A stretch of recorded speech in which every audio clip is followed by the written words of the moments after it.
The Living Battery. Volume 3, The Wounded Pillar. What happened to the man after the grid went dark? This is your fellow seeker, transmitting from Mindset Mastery Hub. Opening transmission.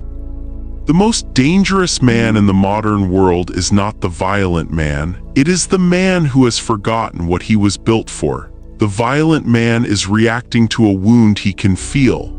The man who has forgotten is carrying a wound so deep he cannot even locate it. He knows something is missing. He cannot name it. He cannot find it. He fills the space where it should be with noise, with women he cannot ground, with money he cannot multiply, with anger he cannot direct. With children he is present for in body and absent from in frequency.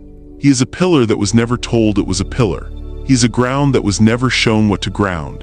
He is the most powerful architecture in the human energetic system, and he has been wandering the earth for generations believing he is ordinary. This volume is for the man. Specifically and without apology, it is for the man who grew up without a father, or with a father who was physically present but frequency absent, or with a father who was trying his best inside a broken system without any map of what he was supposed to be. It is for the man who has been told his whole life that his natural orientation toward plurality, toward anchoring, toward the quiet authority of the ground, is toxic, is dangerous, is the source of the problems rather than the suppressed solution to them. This volume is also for every woman who loves that man.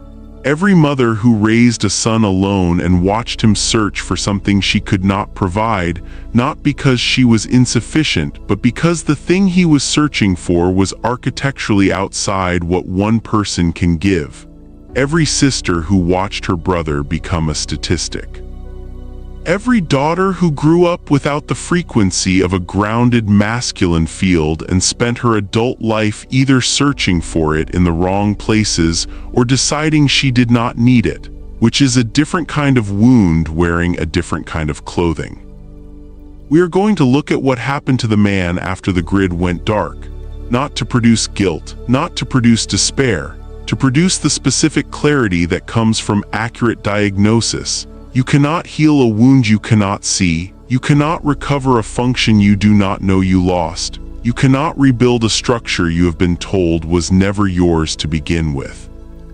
The first act of restoration is always the same. Name what was taken, name what the taking produced, and name what recovery looks like from where you are standing right now. Volume 1 gave you the blueprint of the original architecture. Volume 2 gave you the forensic case for why it was dismantled. Volume 3 gives you the honest, unflinching examination of what the dismantling produced in the body, the psychology, the community, and the generational inheritance of the man who was supposed to be the ground of it all. And at the close of every chapter you will find a protocol, not a suggestion, a protocol. A specific, structured practice designed to begin the process of restoring the function that the chapter has diagnosed as damaged. The protocol is where the intellectual understanding becomes embodied reality. Do not skip the protocols. The protocols are the point. This is your fellow seeker transmitting from Mindset Mastery Hub. Let us begin. Part 1: The Diagnosis. What the wounded pillar looks like in the modern world. Chapter 1: The boy who was never shown the blueprint. Every man alive today who grew up without a father in the household, or with a father who was present in body but absent in frequency, which is a different kind of fatherlessness and in some ways a more confusing one, grew up without the primary transmission that the masculine architecture requires to know itself. That transmission is not a speech. It is not a lecture about responsibility. It is not a stern conversation about becoming a man. It is a frequency. It is the lived, daily embodied experience of being in close proximity to a man who is fully occupying his ground, fully anchored in his function, fully present as the stable center of a household field. It is watching that man move through the world with the specific, quiet, unmistakable authority of a pillar that knows what it is holding up. Without that transmission, the boy grows up knowing that he is supposed to become something, without ever receiving the frequency of what that something actually feels like from the inside. He is given words for it. He is given cultural scripts for it. He is told to be strong, to be a provider, to be responsible, to be a man. But words without frequency are instructions without a demonstration. They produce performance without function.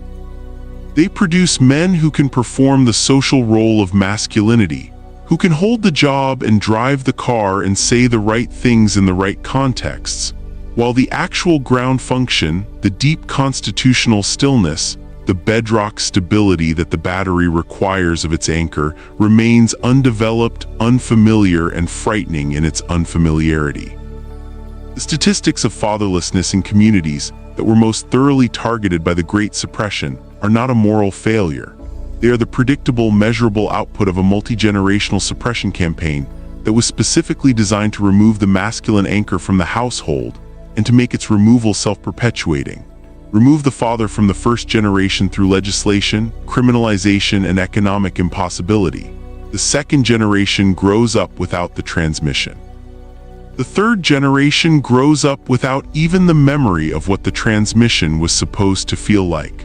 By the fourth generation, fatherlessness has been normalized to the point where the community itself has begun to explain it through the language of individual moral failure rather than through the language of structural assault. The man who left is called a deadbeat. He is not called the product of a system that spent 200 years making his presence in the household legally, economically, and psychologically untenable. Both things can be true simultaneously, and they must both be named simultaneously or neither one gets properly addressed. The system is responsible for creating the conditions that produce the absence. The man is responsible for what he does in response to those conditions from the moment he becomes aware of them. Awareness does not remove responsibility, but responsibility without awareness produces only shame, and shame is the frequency that keeps the wound from healing. Shame turns inward. Accountability turns outward toward the problem and then forward toward the solution. We are not here to produce shame, we are here to produce accountability. And accountability begins with the accurate diagnosis. What the absent blueprint produces. The boy who grows up without the pillar transmission does not simply grow up missing a piece of information. He grows up with an active wound where that information should be, a wound that organizes his entire relational and psychological architecture around the shape of what is absent. The absent father is not a neutral absence, it is a structuring absence.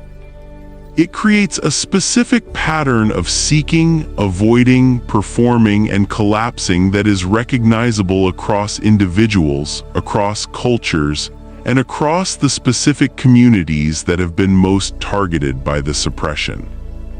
The scrambler is the most common expression of the wounded pillar in the modern world. The scrambler is the man who is in constant motion, constant production, constant acquisition because stillness is intolerable to him. Stillness for the wounded pillar is the frequency of the wound. In the absence of a ground transmission, the man learned early that when he stopped moving, he felt something he could not name and could not bear. So he keeps moving, he accumulates, he performs, he produces. He is impressive by every external metric and hollow by the one metric that matters. He cannot be still in the presence of feminine frequency without either trying to fix it, trying to possess it, or trying to escape it. He cannot be the ground because he was never shown what the ground feels like from the inside. He is a pillar that has been told all its life to be a ladder instead. The ghost is the second expression. The ghost is the man who learned, early and at enormous cost, that being present meant being hurt, that occupying space meant being insufficient in that space, that bringing himself fully into a relational field meant having that self measured and found wanting. The ghost learned to reduce his presence rather than develop it.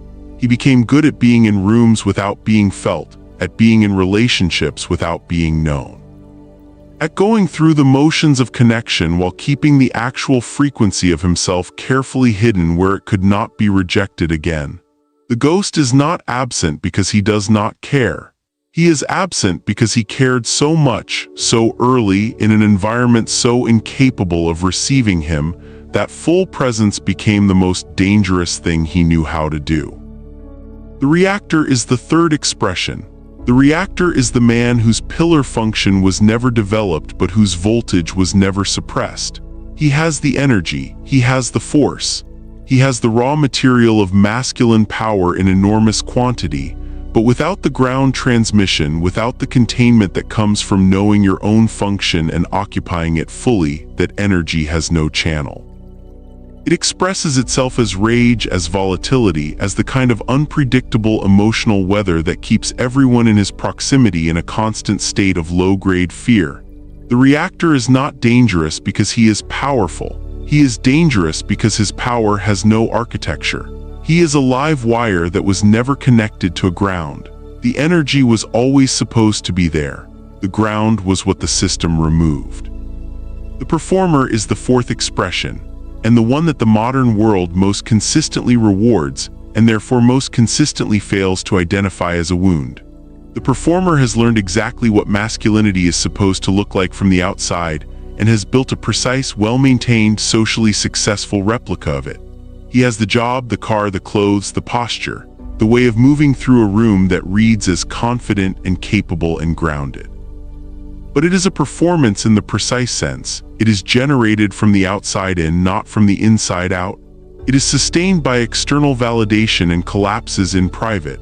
The performer does not know who he is when no one is watching. He knows what he is supposed to look like. He does not know what he is supposed to feel like. The grid does not need a performance of the pillar. It needs the pillar itself. The common root. All four expressions, the scrambler, the ghost, the reactor, and the performer, share a single root: the absence of the ground transmission.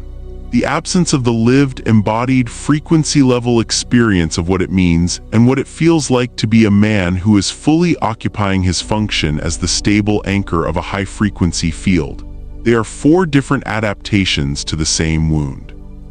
Four different strategies that a boy develops when he is trying to become a man without a map of what that means at the level that actually matters. And here is the thing that the suppression system most needs you to miss. None of these men are broken at the level of their design. The scrambler has enormous energy. The ghost has extraordinary sensitivity. The reactor has raw, undirected power. The performer has social intelligence and adaptability. These are not defects. These are distortions of genuine capacities, the same capacities that inside a functioning grid transmission would have developed into the specific, precise, extraordinary function of the fully operational pillar. The wound did not destroy the hardware. The wound misdirected the development of the hardware, and misdirected development can be corrected, not quickly, not without cost, but completely. The hardware is still there. It has always been there. The protocol work that follows each chapter in this volume is the beginning of the redirection. Protocol 1, the Stillness Inventory. Purpose: to identify your primary wounded pillar expression and begin the process of locating where the ground function was interrupted in your development. Duration: 30 minutes, undisturbed, no phone, no music, no other people in the room. What you will need: a notebook and a pen, not a phone, not a laptop. A physical notebook and a pen because the act of writing by hand engages the body in a way that typing does not, and the ground function is a body function, not a mind function. Step 1, the stillness test, 10 minutes. Sit in a chair with both feet flat on the floor. Hands on your thighs, palms down, back straight but not rigid. Close your eyes, set a timer for 10 minutes and do not move until the timer sounds. No adjusting, no fidgeting, no checking the time, simply sit. Notice what arises. Notice what becomes intolerable. Notice where in your body the discomfort accumulates first. Notice what thoughts the silence produces. Notice whether you feel the urge to stand, to check something, to do something, to fix something. Notice whether you feel invisible or afraid or empty or angry or numb. Do not judge what arises. Simply observe and remember it for step 2. Step 2, the inventory, 15 minutes. Open your notebook. At the top of the page, write today's date and the words, "What stillness shows me." Then answer the following questions in writing as honestly as you have ever answered anything in your life. No one will read this but you. 1. What did I feel when the room was completely quiet and I was not allowed to move? Describe the physical sensation, not just the emotion. 2. When was the first time in my life I remember feeling that exact feeling? How old was I? Where was I? Who was or was not present? 3. Who was the man in my life who was supposed to show me what stillness looked like? Was he there? If he was there, was he still? If he was not still, what was he instead? 4. Which of the 4 expressions fits me most honestly right now? The scrambler, the ghost, the reactor, or the performer? I am not allowed to answer a little of all of them without first choosing the primary one. 5. What has my primary expression cost me in the past 5 years? Be specific. Name the relationships, the opportunities, the versions of myself that were lost to the wound. Step 3, the closing, 5 minutes. Read back everything you wrote, then write one final sentence at the bottom of the page. The sentence begins with these words and you complete it honestly. The man I was designed to be would have. Do not edit, do not cross out, write what comes first, then close the notebook. This protocol is to be completed once before moving to Chapter 2. It is not a one-time exercise. Return to it monthly. The answers will change as the protocols accumulate and the ground function begins to develop. The change in your answers over time is the evidence of your restoration. Chapter 2, the fatherless frequency. What gets inherited when the pillar is absent? The wound of fatherlessness is not only psychological.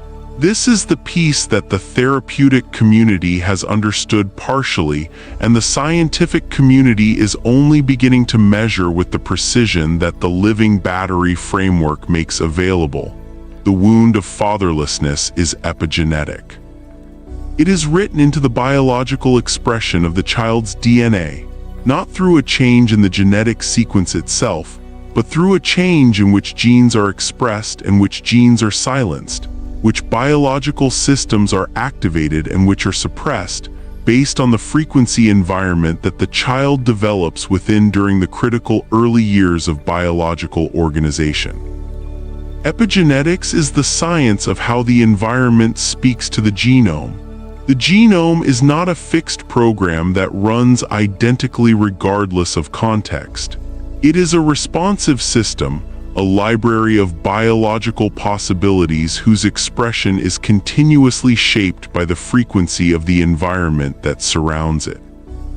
A child who develops within the high-frequency, coherent, stable field of a fully operational living battery is not just psychologically safer than a child who develops within the static of a broken or absent household. That child's genome is being read differently. Different genes are being expressed. Different biological systems are being organized. Different neurological architectures are being built. The frequency of the environment during development is not a context for the biological formation. It is an ingredient in it. The science of adverse childhood experiences, what researchers call ACEs, has documented with growing precision the long-term biological consequences of growing up in a low-frequency, high-stress, absence-structured household environment.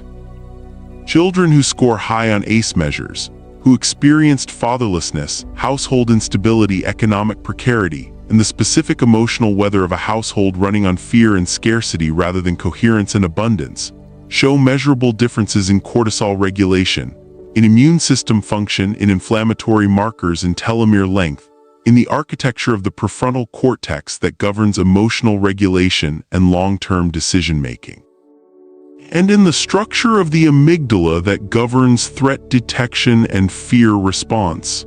These are not metaphors, these are measurements. The absent pillar leaves a biological signature in the child that science can now detect, quantify, and in some cases reverse. What this means for the man who grew up fatherless is this: the struggles he encounters as an adult, the difficulty with emotional regulation, the hypervigilance that makes intimacy feel dangerous, the cortisol dysregulation that makes stillness feel threatening, the impulse control challenges that the reactor expression produces, the dissociation that the ghost expression produces, these are not character flaws. They are biological adaptations. They are the body's intelligent response to the frequency environment it developed within. The body did exactly what bodies do. It organized itself for survival in the environment it was given. The problem is not that the body organized itself for survival. The problem is that the environment it organized itself for was not the environment it was designed to operate in.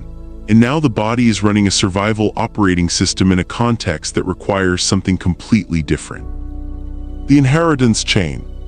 The most devastating dimension of the epigenetic wound is its transmissibility.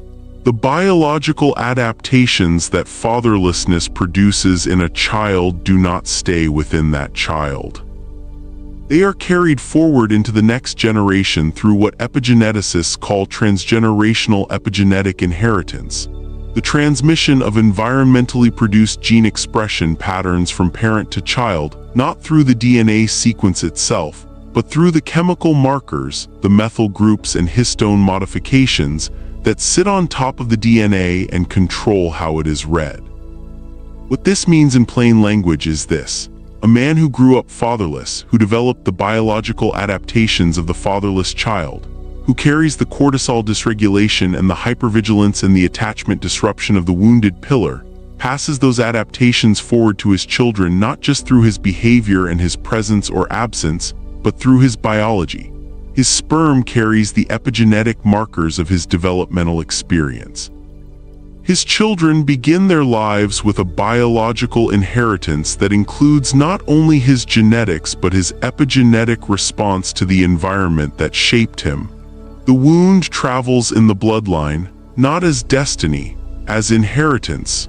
And inheritance, unlike destiny, can be acknowledged, worked with, and over time changed.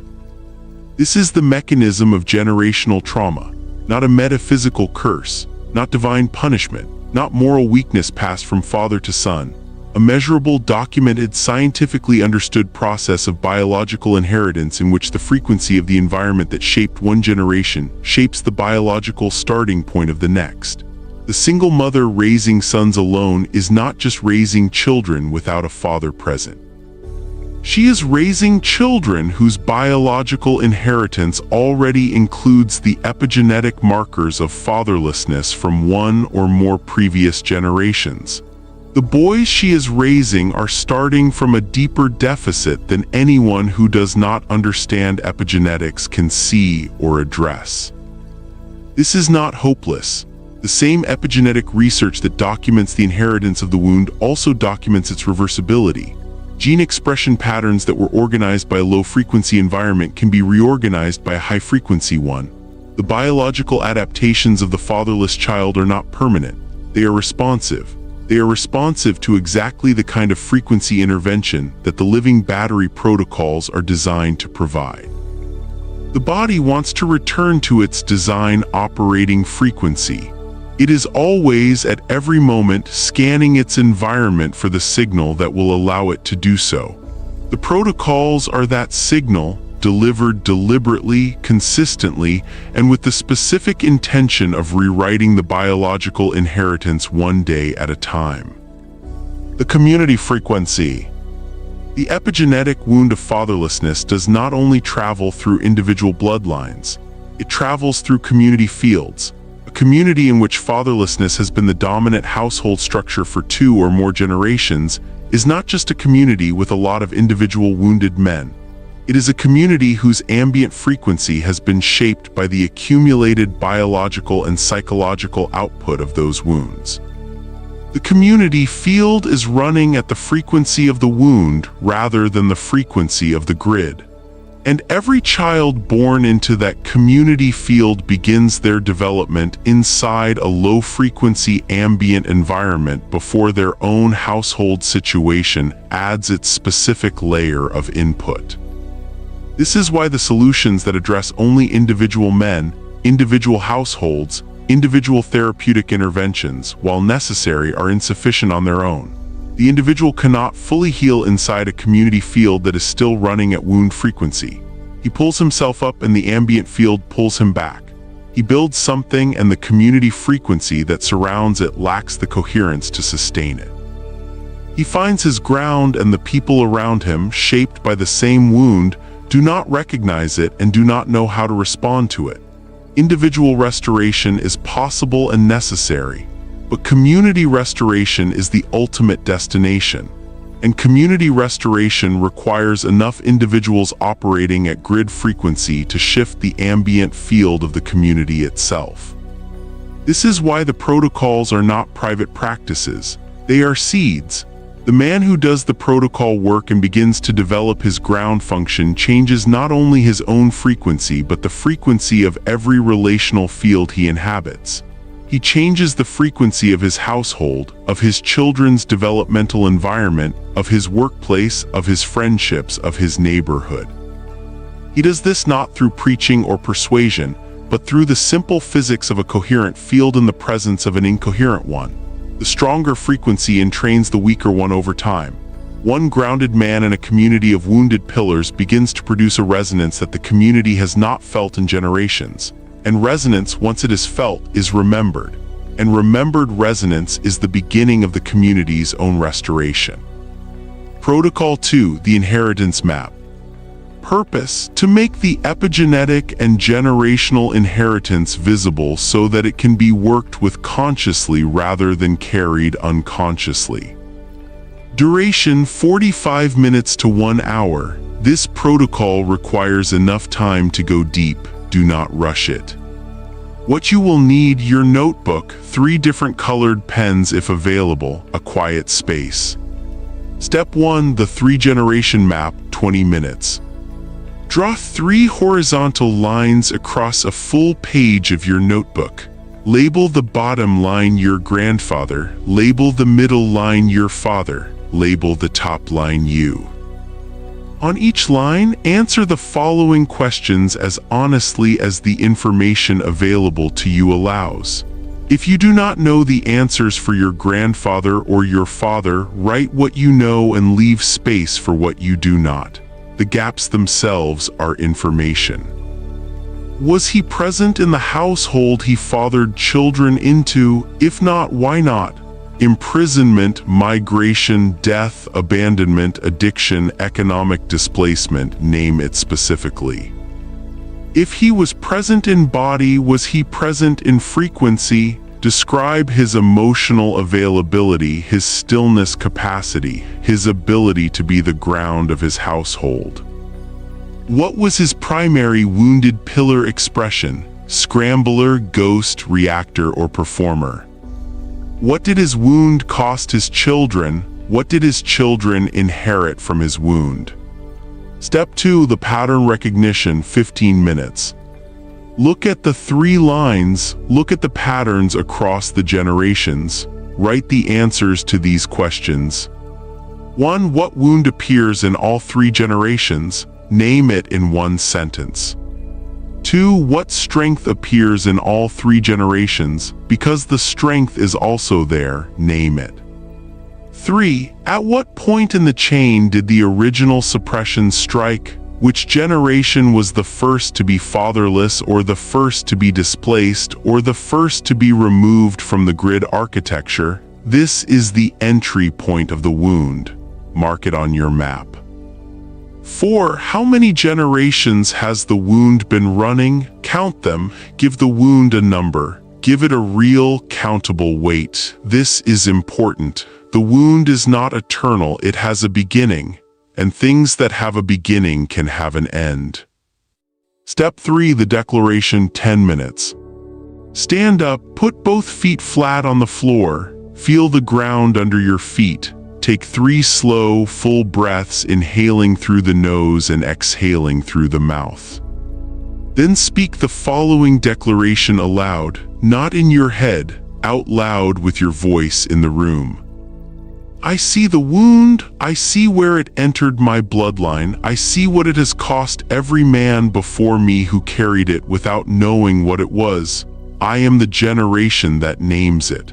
I am the generation that turns toward it instead of away from it.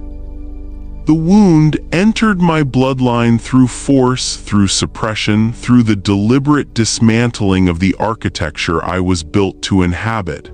It is not my fault that I carry it. It is my responsibility to stop passing it forward. This is the day the chain begins to change. Write the date in your notebook next to the words, the day I named it. This protocol is to be revisited every 6 months. Add new information as it becomes available. The map will become more complete over time. The pattern will become clearer, and the clarity will become fuel. Chapter 3: The Scrambler, the Ghost, the Reactor, the Performer, Going Deeper. We introduced the 4 primary expressions of the wounded pillar in Chapter 1. Now we go deeper into each one, not to pathologize but to illuminate, because the path out of each expression runs directly through the center of it. You cannot navigate around a wound, you navigate through it. And to navigate through it, you need to understand its internal logic, the specific way it made sense to the boy who developed it, and the specific capacity it was protecting even as it was distorting the function it was built around. The Scrambler, the man who cannot stop. The Scrambler developed his expression in response to a specific early experience, the discovery that stillness was dangerous. For some scramblers, this discovery came through witnessing what happened to a still man in a volatile household. The still man got hit.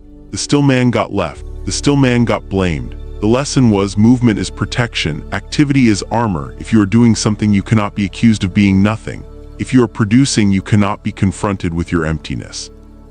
If you are always in motion, the thing that lives in the stillness cannot catch you. The Scrambler's wound is not laziness. It is the precise opposite.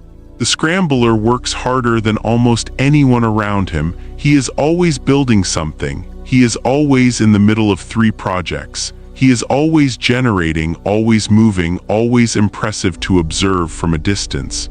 The wound is invisible from the outside. It only becomes visible in the relational field, in the specific moment when a woman who loves him tries to simply be with him in stillness and he cannot tolerate it. When his children need his presence rather than his provision, and he does not know how to give presence because presence requires stillness, and stillness is the thing he has been running from since childhood. When his household needs him to be the ground and he is so accustomed to being the engine that he does not know how to stop the engine long enough to become the ground.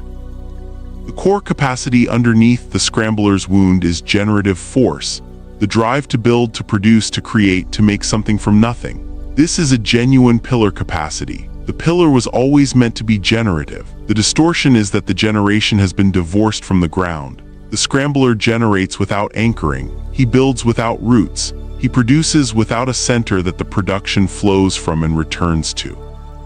The restoration of the Scrambler is not the suppression of his generative drive. It is the reconnection of that drive to the ground function that was always meant to be its source. A Scrambler who finds his ground does not become less productive. He becomes more productive, and for the first time in his life, what he produces sustains itself rather than requiring his constant attention to keep from collapsing. The Ghost, the man who learned to disappear.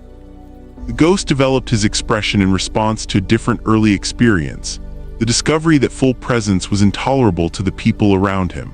For some ghosts, this was the experience of a mother who was overwhelmed, whose emotional capacity was already at its limit from the combination of single parenthood and economic stress, and her own unprocessed wounds, and for whom a son who brought his full emotional reality into her field was simply more than the circuit could carry.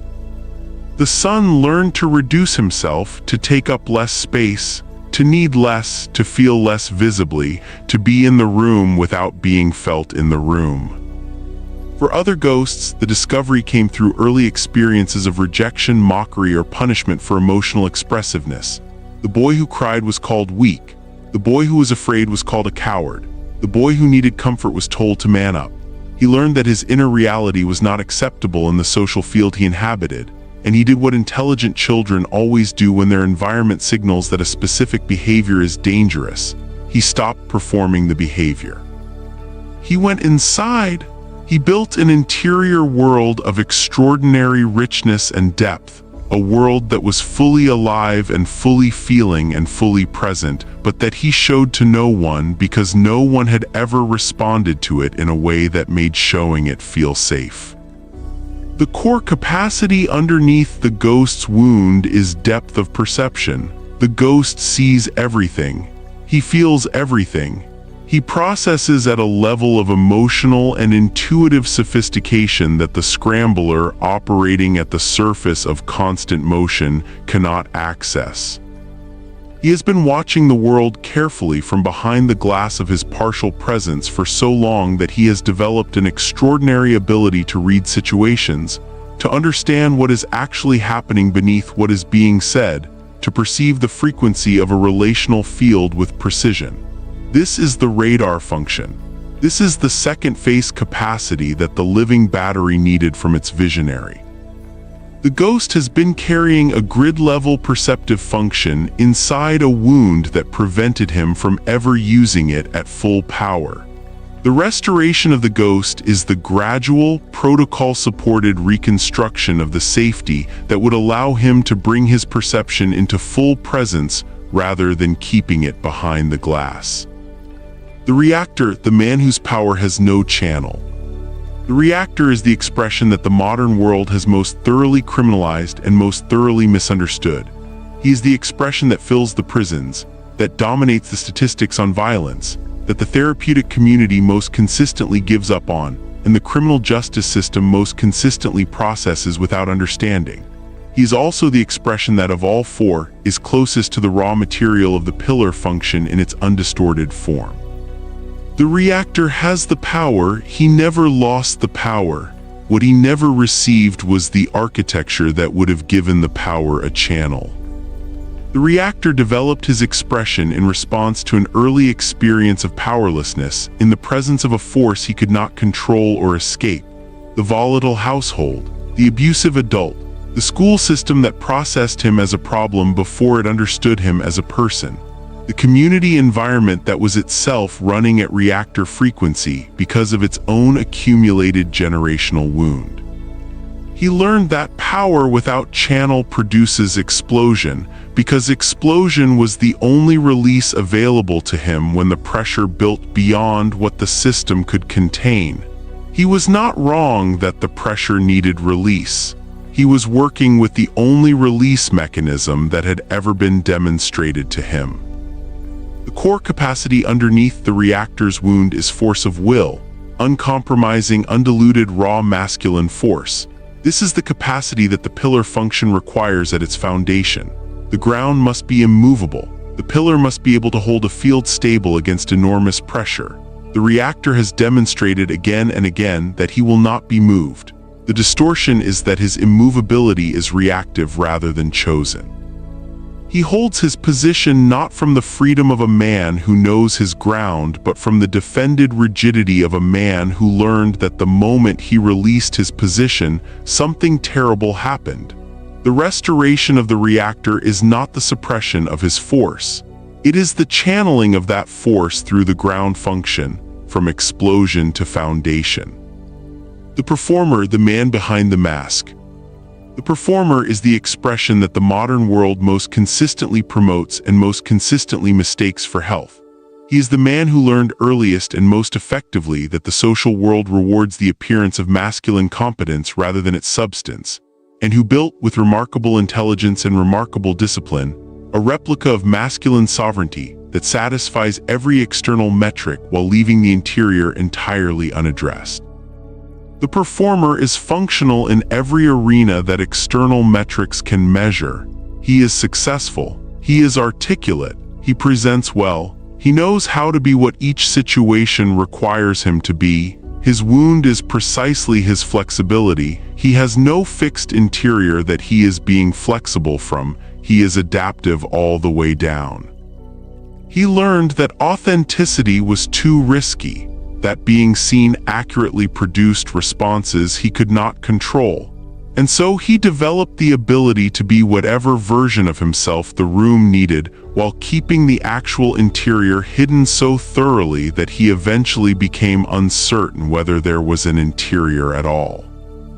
The performer's wound is the most difficult to address with protocols because the protocols require honesty, and the performer has spent so long being whoever the situation required that the honest answer to a direct question about his inner reality is genuinely elusive. He is not lying when he cannot answer. He is encountering the specific wound of a man who was never safe enough to know himself because knowing himself, being a specific, fixed, recognizable someone with a specific interior that did not shift with the social demand, felt more dangerous than the shape-shifting that kept him socially safe. The core capacity underneath the performer's wound is social intelligence. The ability to read a room, to understand what a relational field needs, to move between different frequency environments with adaptability and grace. This is a genuine pillar capacity. The pillar must be able to operate across different social contexts without losing its ground. The performer has the adaptability without the ground. The restoration of the performer is the discovery of the fixed interior that has been there all along, beneath the adaptations, beneath the performances, beneath the versions. The man who has been everyone for everyone his whole life, discovering for the first time who he is when he is simply himself. Protocol 3, the expression work. Purpose: to work directly with your primary wounded pillar expression using a specific practice calibrated to the wound. Note: choose the protocol that corresponds to your primary expression as identified in Protocol 1. If you identified as more than one expression, do the protocol for your primary expression first. Return for the others in subsequent weeks. For the scrambler, the 5-minute ground. Every morning before you pick up your phone, before you speak to anyone, before you begin any task, sit in a chair with feet flat on the floor. Set a timer for 5 minutes. Do not move, do not plan, do not review your schedule. Simply feel the weight of your body in the chair and the pressure of your feet on the floor. When thoughts arise, which they will, do not follow them. Simply return attention to the physical sensation of your body making contact with the ground beneath it. This is not meditation in the popular sense. This is a ground transmission. You are giving your nervous system 5 minutes of daily experience of what stillness feels like from the inside of a body that is choosing to be still rather than being forced to be still. Do this every morning for 30 days before evaluating its effects. The first week will be intolerable. The second week will be uncomfortable. The third week will begin to feel like something you did not know you were missing. For the ghost, the visibility practice. Once per day in a low-stakes context, say one true thing about your inner reality that you would normally keep to yourself, not a dramatic revelation, a small truth. That comment bothered me. I found that beautiful. I am uncertain about this decision. One true thing said aloud in the presence of another person. Track the responses you receive. In your notebook, write down what you said, who you said it to, and what happened next. You are collecting evidence that the world does not always respond to your inner reality the way the early wound taught you it would. The evidence accumulates slowly, but it accumulates, and accumulated evidence rewrites the operating assumption that presence is dangerous. For the reactor, the pressure mapping. When you feel the pressure building toward explosion, stop. If you cannot stop in the moment, stop as soon as possible afterward. Sit down, put your feet on the floor, put your hands flat on your thighs, take 5 slow breaths. Then answer 3 questions in your notebook. What was the trigger? What was the actual threat beneath the trigger? What would the grounded version of me have done with this pressure instead of exploding it? You are not suppressing the force. You are building the habit of locating the channel before the explosion happens. Over time, the channel becomes available faster. Eventually, it becomes available before the explosion. This is the reactor's restoration path, not the removal of force but the development of channel. For the performer, the mirror conversation. Once per week, sit alone in front of a mirror, not to evaluate your appearance, to have a conversation. Ask yourself aloud the question that no performance can answer: who are you when no one is watching? Then sit with the silence. Do not rush to fill it with an impressive answer. The silence is the point. The performer has been filling silences his entire life. The silence, held long enough, begins to produce something from beneath the performance. Something that has been waiting for exactly this, a moment when the performance is suspended and the actual interior is invited to speak. Write down whatever arises without editing, without evaluating its impressiveness or its inadequacy. Simply record what comes. Over time, a voice will emerge that is distinct from the performed versions. That voice is the beginning of the performer's ground. Part 2: The Awakening. The protocols for restoring the pillar function. Chapter 4: The ground transmission. How the pillar comes back online. The ground function does not return through understanding. This is the most important sentence in this chapter, and it is the sentence that most men who are intellectually drawn to the living battery framework most need to hear. Understanding what the ground is does not produce the ground. Reading about the pillar does not make you a pillar. The intellectual comprehension of the architecture is necessary but insufficient. The ground is a body function. It is a frequency. It is a constitutional state of being that must be developed through practice, through repetition, through the accumulated physical and neurological experience of choosing stillness when the wound wants movement, choosing presence when the wound wants disappearance, choosing to feel the pressure without exploding it when the wound wants reaction, choosing to be genuinely yourself when the wound wants performance. The neuroscience of this process is well established. The prefrontal cortex, the region of the brain that governs emotional regulation, long-term decision-making, and the capacity to choose a response rather than simply react to a stimulus, is a developmentally plastic structure. It continues developing until approximately the age of 25, and it remains responsive to environmental input and deliberate practice throughout the entire lifespan. The wounded pillar expressions we examined in Chapter 3 are, in part, the output of a prefrontal cortex that was organized in a low-frequency environment and that developed the regulatory strategies appropriate to that environment. Strategies of constant motion, of disappearance, of explosive release, of performed competence.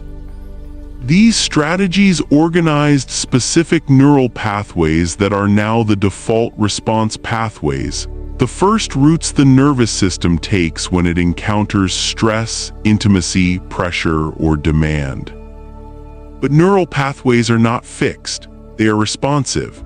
New pathways can be built through deliberate, repeated practice of new responses. The protocols in this volume are, at the neurological level, pathway-building exercises. Each time you sit in stillness when the wound wants movement, you're building a new neural pathway between the stimulus that used to produce the scrambler response and the ground response that is your design function. Each time the ghost speaks a true thing when the wound wants silence, he is building a new pathway between the sensation of inner reality and the action of expressing it. Each time the reactor holds the pressure without explosion, he is building a new pathway between the buildup and the channel. Each time the performer sits in the mirror and waits for the actual interior, he is building a new pathway between silence and authentic self-knowing. The pathways build slowly. They build through repetition. They require the kind of patience that the wound which produces urgency will resist. But they build, and once they are built to a certain threshold of strength, they begin to fire preferentially. The new pathway becomes the default. The ground becomes the first response rather than the heroic override. This is not a metaphor for personal growth. This is neuroscience applied to the specific developmental task of the man who is recovering his pillar function in the absence of the transmission he was supposed to receive. The 4 pillars of the ground transmission. In the absence of a living elder who can transmit the ground frequency directly, which is the ideal and which will be addressed in later volumes of this series, the man recovering his pillar function must build the transmission through 4 interdependent practices. These are not independent of each other. They are the 4 faces of a single function, the way the 4 compass points are 4 faces of a single directional reality. You do not pick 2 and skip 2. All 4 are required for the full restoration of the ground. The first pillar of the ground transmission is physical anchoring. The ground is, at its most basic level, a relationship between the body and the earth beneath it. The man who has lost his ground has, in most cases, also lost his physical relationship with the earth itself. He lives in structures that separate him from the ground. He sits in chairs that suspend him above it. He wears shoes that insulate him from it. He spends the majority of his life in physical environments designed to mediate rather than facilitate contact with the planetary surface that the first woman's Earth frequency was always meant to connect the battery to. The restoration of physical anchoring begins simply and must begin simply, daily direct physical contact between the body and the ground, bare feet on soil, bare feet on grass. The deliberate, regular practice of standing on the earth without insulation and allowing the body to remember the contact it was designed for. The second pillar is breath sovereignty. The breath is the one physiological function that bridges the gap between the autonomic nervous system, the system that runs below conscious control, and the voluntary nervous system, the system that responds to conscious intention. Every other function of the autonomic system, the heart rate, the cortisol release, the inflammatory response, is beyond direct voluntary control. The breath is not. By changing the pattern of the breath deliberately, the man can change the state of his entire nervous system within minutes. The ground function neurologically is a parasympathetic state. It is the calm, stable, present, non-reactive state that the nervous system produces when it is not in threat response. The breath is the fastest available pathway to that state. The wounded pillar in all 4 expressions has learned to breathe in ways that sustain the threat response: shallow, fast, high in the chest. The protocol of breath sovereignty is the deliberate daily practice of breathing in ways that activate the parasympathetic system and begin to make the ground state the body's new normal. The third pillar is silence practice. Not meditation in the popular sense of clearing the mind or achieving a particular state. Simple, deliberate daily periods of silence in which no input is received and no output is produced. No phone, no music, no conversation, no content. The wound of the wounded pillar in all its expressions is maintained and reinforced by constant input. The scrambler uses activity to fill the silence. The ghost uses the interior monologue to avoid genuine silence. The reactor uses the noise of his own emotional weather. The performer uses the content of performances. Silence practice removes all of these maintenance mechanisms simultaneously and creates the specific conditions in which the ground can begin to emerge from beneath the wound. The ground does not announce itself. It does not compete with noise. It is simply present when the noise stops. The practice of stopping the noise is the practice of discovering what was there all along. The fourth pillar is service anchoring. The pillar function is not a private achievement. It is a relational function. The ground exists to stabilize a field that other people inhabit. The man who practices ground function in isolation and never tests it in the relational field where it is actually required is building a capacity that has no circuit to complete itself in. Service anchoring is the deliberate, regular practice of stabilizing other people's frequency through his own. It does not require a formal household.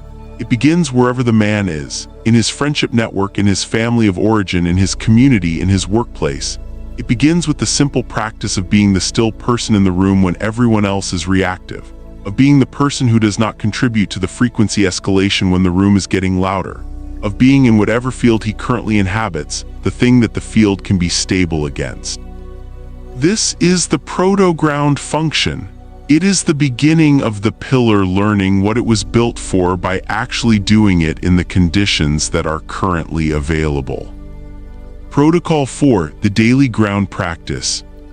Purpose: to build the 4 pillars of the ground transmission into a daily practice that accumulates over time into a structural change in the nervous system's baseline state. Duration: 30 minutes total per day, divided as follows. This is not negotiable. The minimum effective dose of the ground transmission is 30 minutes of daily practice. Less than that produces awareness without transformation. Physical anchoring: 5 minutes. Every morning before any other activity, stand outside with bare feet on natural ground for 5 minutes.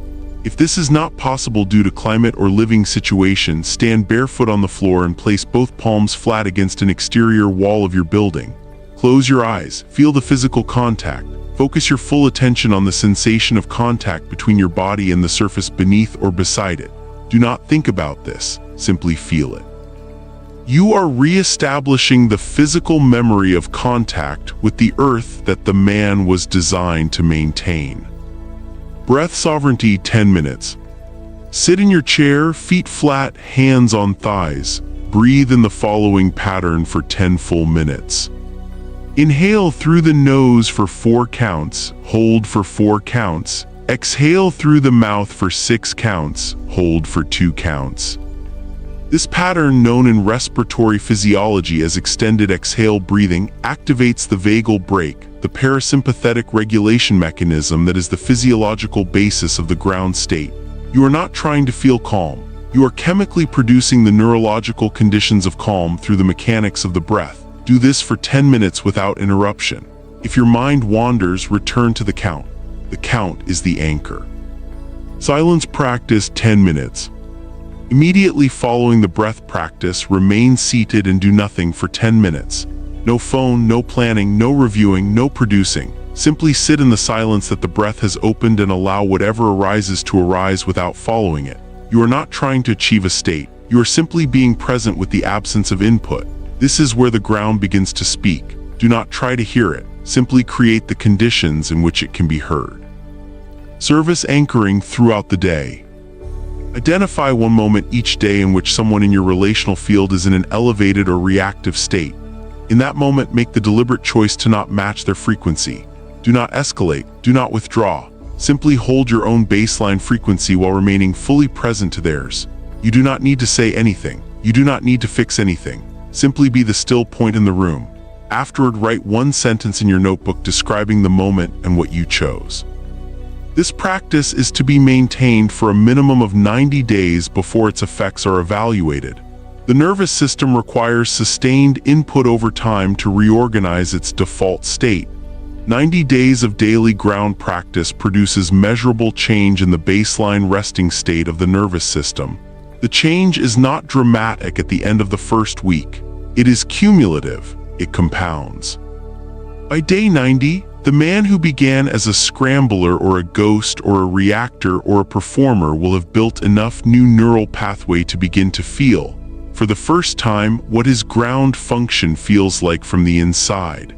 And once a man has felt his ground from the inside, he does not go back, because nothing the wound was offering was ever as good as this.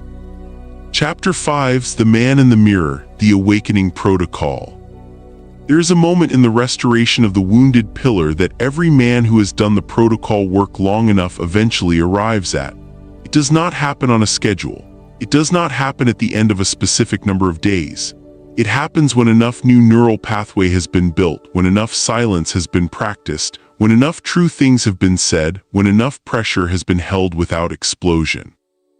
When enough performances have been suspended in front of the mirror that the man looks up one day and sees, for the first time, not the wound looking back at him, but the function.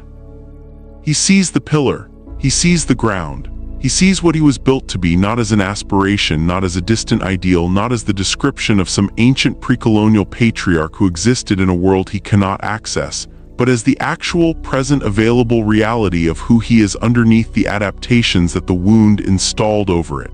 It is not a dramatic moment in the movie's and music sense. It is a quiet moment. It is the specific quiet of a man who has stopped running long enough to feel his own weight, who has stopped disappearing long enough to feel his own presence, who has stopped exploding long enough to feel the force beneath the explosion as something that can be directed, who has stopped performing long enough to find out that what is underneath the performance is not emptiness but depth. This moment is the beginning of the awakening, not the completion. The beginning, because the awakening is not a single event. It is a direction. It is the moment the man begins moving toward his function rather than away from his wound. And that direction, once chosen and maintained, changes everything. It changes the frequency of his relational field. It changes what his children inherit from him. It changes what his community field receives from his presence. It changes what becomes possible in his household, in his work, in his lineage. Because a man moving toward his ground function is generating, with each step, the frequency that the people around him have been without for generations. And frequency, once generated at sufficient amplitude, is not subtle in its effects. The mirror truth. The awakening protocol requires one practice above all others that the wound will most consistently resist: the honest, undefended examination of the mirror. Not the literal mirror, although that practice is also in this volume. The mirror of relationship. The mirror of other people's honest feedback about what it is like to be in your relational field. The mirror of your children's behavior, which is always in part a reflection of the frequency of the household they are developing within. The mirror of your most intimate relationships, which show you, without any possibility of self-deception, what frequency you are actually operating at rather than what frequency you believe you are operating at. The wounded pillar in all four expressions has developed sophisticated mechanisms for avoiding these mirrors. The scrambler is too busy to really look. The ghost looks but does not believe what he sees. The reactor rejects the mirror as an attack. The performer manages the mirror, making sure it only shows the approved version. The awakening protocol is the deliberate dismantling of these mirror avoidance mechanisms. It is the practice of looking at what is actually reflected without managing, without dismissing, without explaining away. Looking and receiving what is there as information rather than as verdict. The distinction between information and verdict is the distinction that makes the mirror survivable. A verdict is final. A verdict defines what you are. Information tells you where you are, and where you are is the only useful starting point for movement. The man who receives the mirror's reflection as information rather than verdict can use it. He can ask, what does this tell me about the frequency I am currently operating at? What does this tell me about the distance between where I am and where my ground function would place me? What does this tell me about which protocol needs more attention, more consistency, more honest engagement? The mirror does not condemn. The mirror calibrates, and calibration is what the pillar restoration requires above all else. Accurate, honest, ongoing calibration of where the ground function currently stands and what the next step of its development requires. Protocol 5, the Awakening Protocol. Purpose: to bring the restoration work into the relational field where it must ultimately operate. This is the most challenging protocol in this volume. It requires more courage than any of the previous four. Do not attempt it before completing at least 30 days of Protocol 4. Duration: this is not a timed protocol, it is a structured conversation. Step 1, choose your mirror. Identify the person in your life who knows you most honestly, not the person who loves you most, not the person who is most supportive, the person who sees you most clearly, who has witnessed your wound in action, who has been in your relational field long enough to have an accurate read on the frequency you actually generate rather than the frequency you intend to generate. This person may be a parent, a sibling, a long-term friend, a former partner, or a child who is old enough to answer honestly. If you cannot identify anyone who knows you this well, that absence is itself the most important information in this protocol. A man who has allowed no one close enough to see him accurately has been operating from the ghost expression, or the performer expression at a level that has kept genuine intimacy structurally impossible. The protocol in that case is the commitment to allowing one person over the next 6 months to get close enough to become a mirror. That commitment is the protocol. Step 2, the honest ask. Go to your chosen mirror person and say the following, as close to verbatim as possible. I am working on something important. I need your honest input, and I am committing to receive it without defending, without explaining, and without making you responsible for how it lands. I want to know, what is it actually like to be in my presence? What do you feel in my relational field? When have you seen me operating at my best? When have you seen me operating from a wound? I am asking for real information, not reassurance. Then be silent and listen. Take notes. Do not respond in the moment. Simply receive. If the urge to defend arises, write in your notebook the words "I am receiving" and return your attention to listening. Step 3, the integration. Within 24 hours of the conversation, write in your notebook the answers to these questions. 1. What did my mirror person say that I already knew was true but had been avoiding? 2. What did they say that surprised me? 3. What does their feedback tell me about which of my 4 protocol practices needs the most consistent attention right now? 4. What is one specific behavioral change I am committing to as a result of this conversation? Not an attitude change, not an intention. A behavioral change, something observable, something that the mirror person could see if they were watching my daily life next week. Write the behavioral commitment at the top of a fresh page in your notebook. Review it every morning for the next 30 days as part of your daily ground practice. The awakening protocol is complete when the mirror person, asked again 6 months later, gives a different answer than they gave the first time. Different in a direction that confirms the ground function is developing. Different in a way that shows the frequency has changed. That is the evidence, not your assessment of your own progress. The mirror's response to your actual frequency. Part 3, the restoration.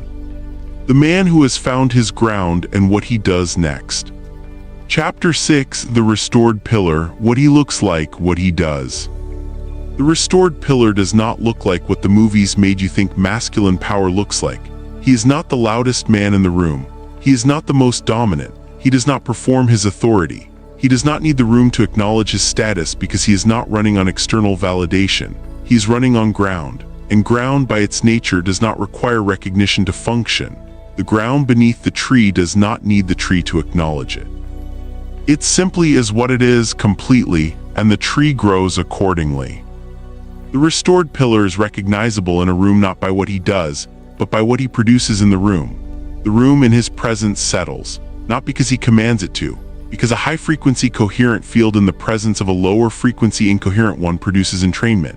The room settles because his nervous system is stable, and nervous systems, like tuning forks, pull each other toward resonance. Children who are agitated become calm in his presence without being told to. Women who are running at high voltage find in his presence that the voltage has somewhere safe to go. Men who are performing their masculinity feel in his presence the specific discomfort of the performance being made unnecessary. He does not produce these effects deliberately. They are the physics of his frequency. The restored pillar does not speak much. When he speaks, the room listens. Not because he demands to be heard, but because what he says carries the weight of something that has been held in stillness long enough to be real. He does not give his opinion on everything. He speaks when he has something to offer, and he is comfortable in the silence when he does not. He does not fill space with words because he is comfortable in space. Space is where the ground lives. The restored pillar is consistent. This is perhaps his most radical quality in a world built on the frequency of the wound, where men are expected to be volatile, unpredictable, responsive to external stimuli in ways that make them fundamentally unreliable as a stable center for anything. The restored pillar is the same person in private that he is in public. He is the same person under pressure that he is in ease. He is the same person when he is being praised that he is when he is being criticized. This consistency is not rigidity. It is not the defended, brittle consistency of the reactor holding his position. It is the flowing, responsive, unshakable consistency of a man whose identity does not depend on external conditions. He adapts his approach to the situation. He does not adapt his frequency. His frequency is ground. It does not change because the weather changes. The restored pillar in relationship does not manage the women in his field.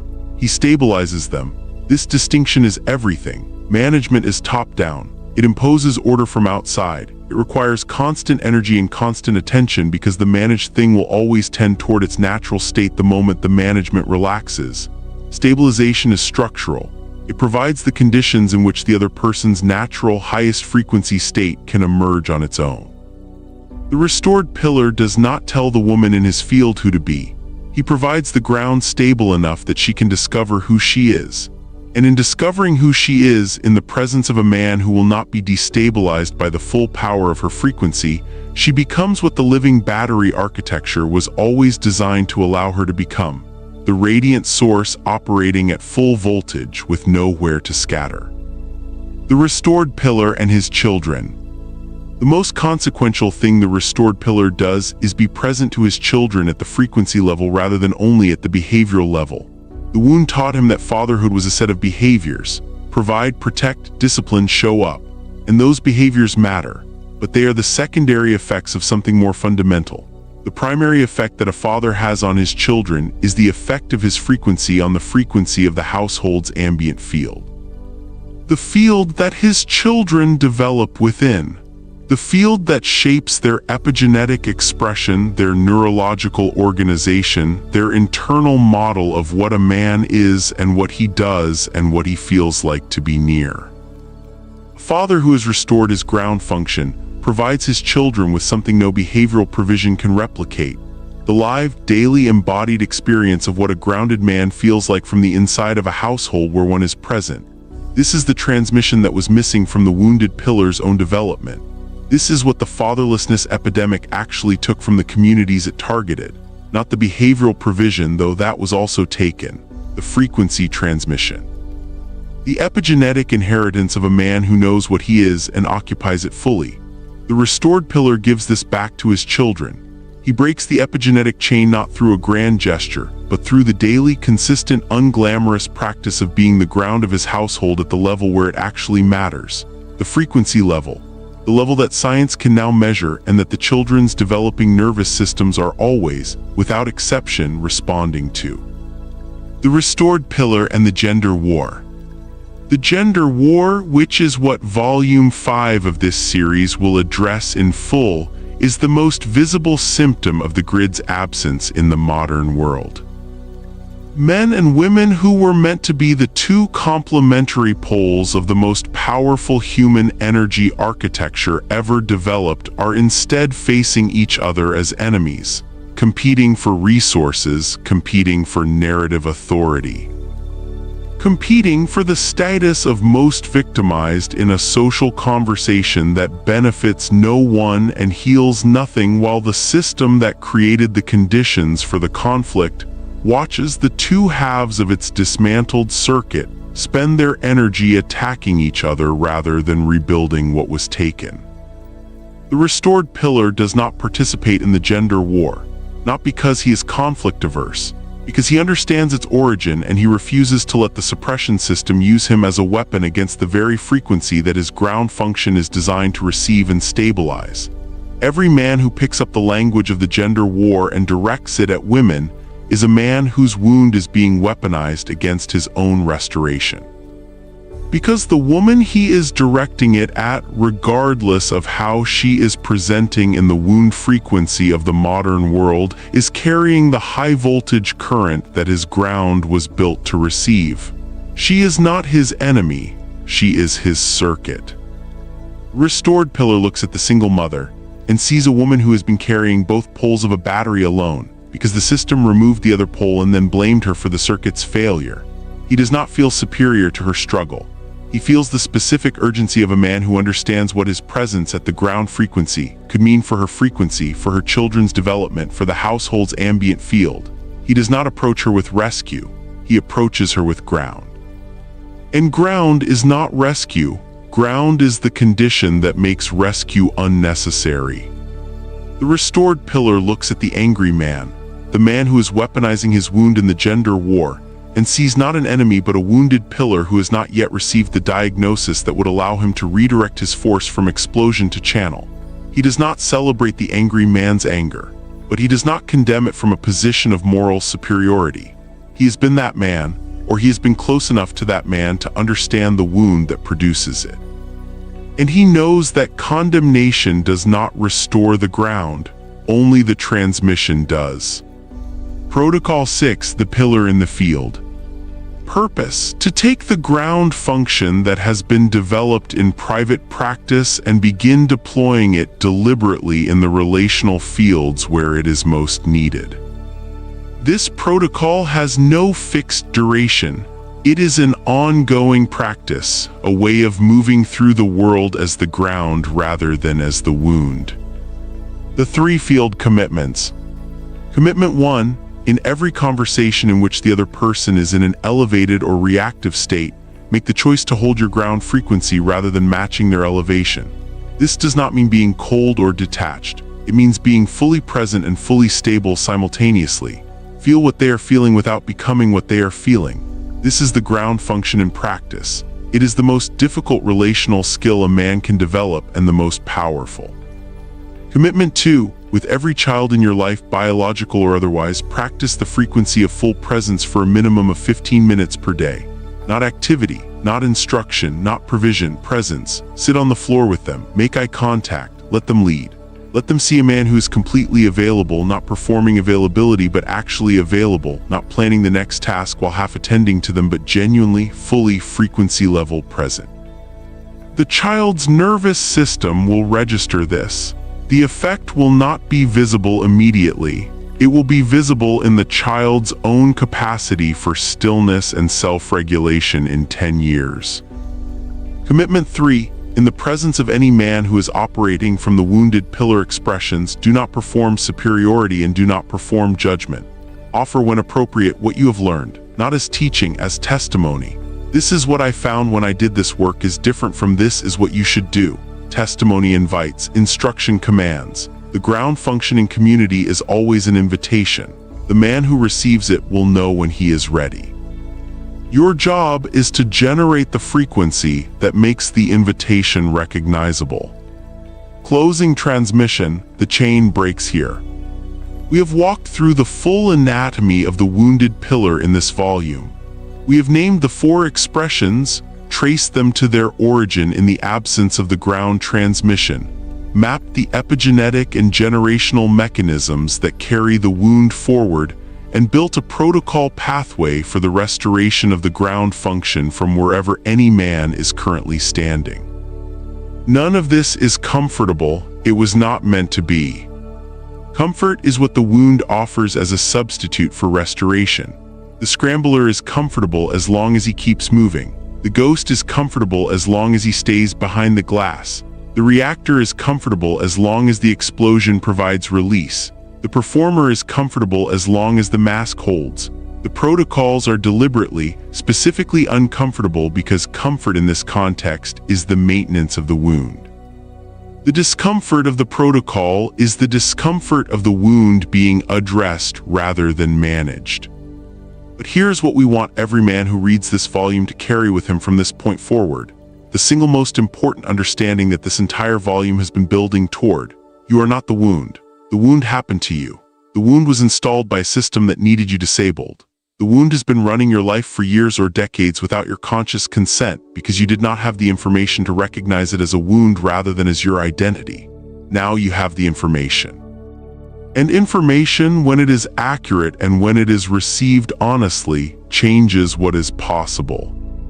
The single mother reading this over her son's shoulder needs to hear it too. Her son is not the problem. Her son is a wounded pillar who has not yet received the transmission. He is not broken, he is unactivated, and the difference between broken and unactivated is everything. Broken is irreparable. Unactivated is waiting for the right conditions. The protocols in this volume are the conditions, not a guarantee, a beginning, the beginning of the chain breaking. The beginning of a different inheritance. Because the chain does break. This is not optimism. This is epigenetics. The research is clear. Gene expression patterns that were organized by low-frequency environments are reorganized by high-frequency ones. The cortisol dysregulation of the fatherless child is reversible through sustained, consistent, high-frequency environmental input. The hypervigilance of the wounded pillar is reversible through the accumulated experience of safety. The attachment disruption is reversible through the consistent presence of a stable, grounded, frequency-coherent relational field. The wound is not the final word on what the man is. It is the starting condition that the restoration begins from. The chain breaks here, at the man who is willing to read this far, at the man who is willing to do the protocols, at the man who is willing to look in the mirror, to name the wound, to take the inheritance map seriously, to sit in the stillness that terrified him, to say the true things that the ghost suppressed, to hold the pressure that the reactor exploded, to sit in the mirror silence that revealed something beneath the performer's mask. That man is the end of one chain and the beginning of another. He is what the system that built the suppression most feared, a man who found his ground, a man who knows what he is, a man who is transmitting into the field of everyone who comes near him the frequency that his community has not felt in generations. The single mother is not your enemy. The absent father is not your enemy. The angry young man in the street is not your enemy. They are all wounded poles of the same broken circuit, trying to make sense of a world that never told them what they were built for. The man who finds his ground does not join the gender war. He ends it, one household at a time, one child's nervous system at a time, one frequency transmission at a time. The grid does not come back through legislation or argument or social media. It comes back through men who know what they are and occupy it fully. Be that man. The circuit is waiting to close. This is your fellow seeker transmitting from Mindset Mastery Hub. The pillar stands. Begin. The Living Battery. Volume 4, The Ungrounded Current. What happened to the woman after the grid went dark? This is your fellow seeker transmitting from Mindset Mastery Hub. Opening transmission. She is not broken. She is not too much. She is not difficult, dramatic, unstable, or damaged beyond repair. She is a supernova operating without a containment field. She is a high-voltage current running without a ground. She is the most powerful creative force in the human energetic system, carrying in her biology the capacity to sustain civilization, to transmit life, to hold the future in the frequency of her womb. And she's been doing it alone in the static, without the architecture she was designed to operate within for generations. What the world calls her problems are the physics of her design meeting the impossibility of her conditions. She was not made to do this alone. And the fact that she has been doing it alone and surviving it is not evidence of her weakness. It is the most staggering demonstration of feminine power the modern world has ever produced. Volume 3 gave you the anatomy of the wounded pillar. It walked through what happened to the man after the grid went dark, what the absence of the ground transmission produced in his psychology, his biology, his relational field, and his children's inheritance. It gave him protocols for beginning the restoration of the function he was built for but never shown. Volume 4 is for the woman, specifically, directly, and without the softening that has kept the real conversation about the feminine wound from being had at the level of depth and honesty it requires. This volume will name what was done to her. It will name what she developed in response to what was done to her. It will name what those responses have cost her and the people who depend on her. And it will give her, chapter by chapter, protocol by protocol, the specific practices for beginning the restoration of the high-voltage current that she has been carrying without a ground to receive it for far too long.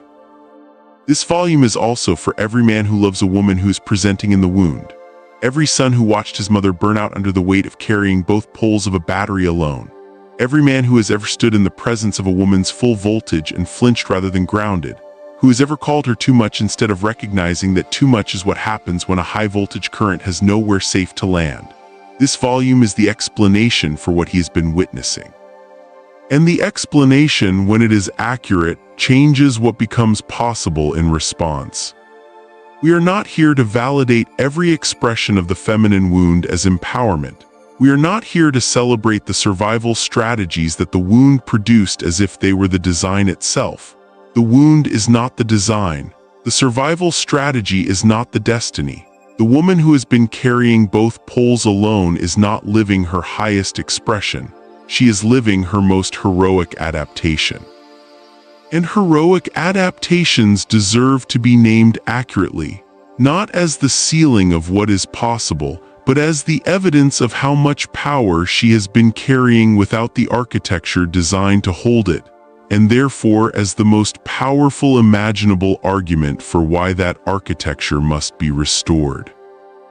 This is your fellow seeker transmitting from Mindset Mastery Hub.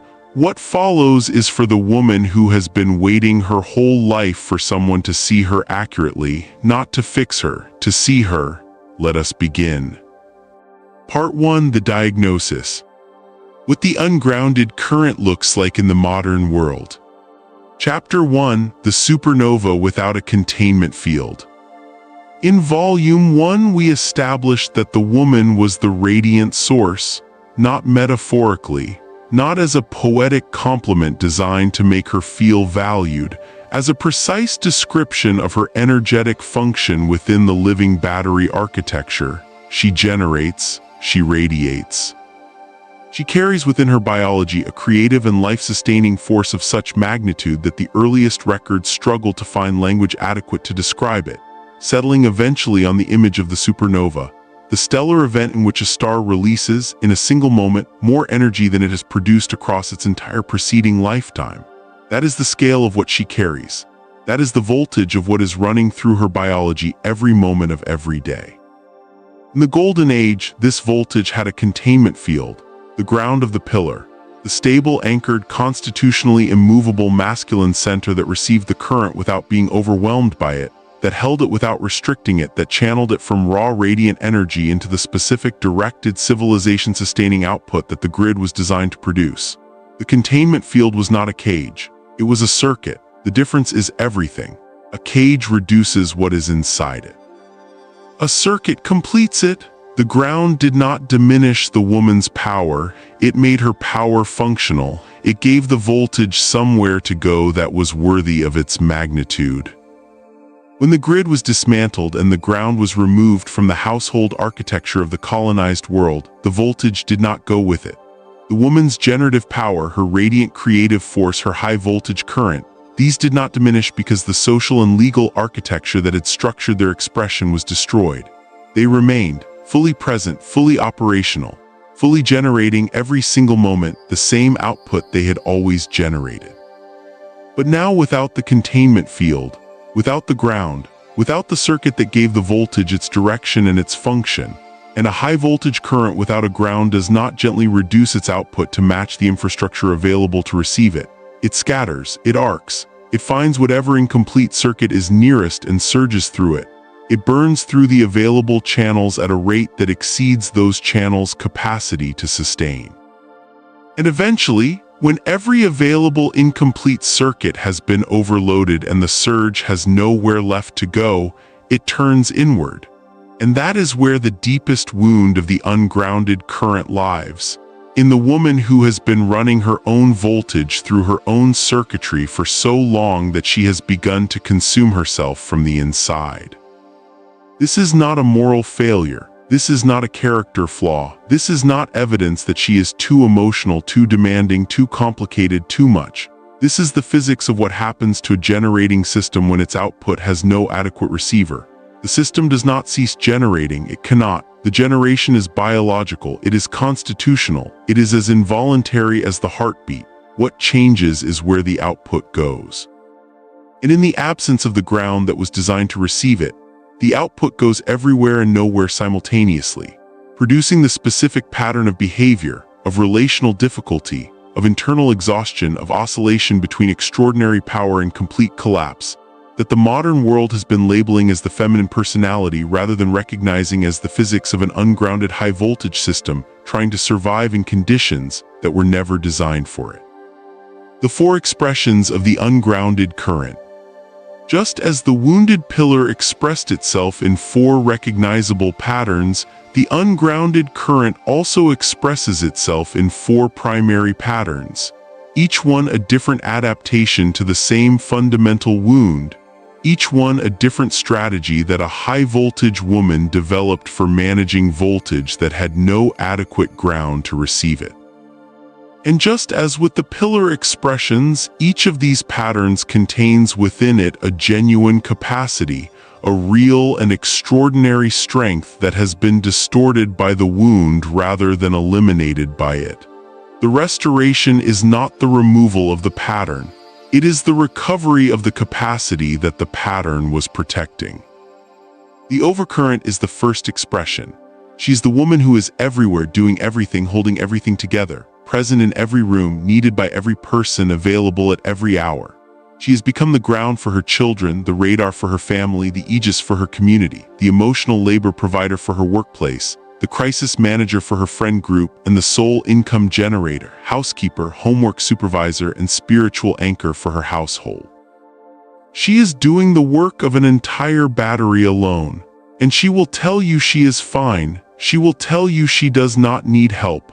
She will tell you this even as her adrenal system is running at maximum capacity, her cortisol is chronically elevated, her sleep is fractured, her immune system is compromised.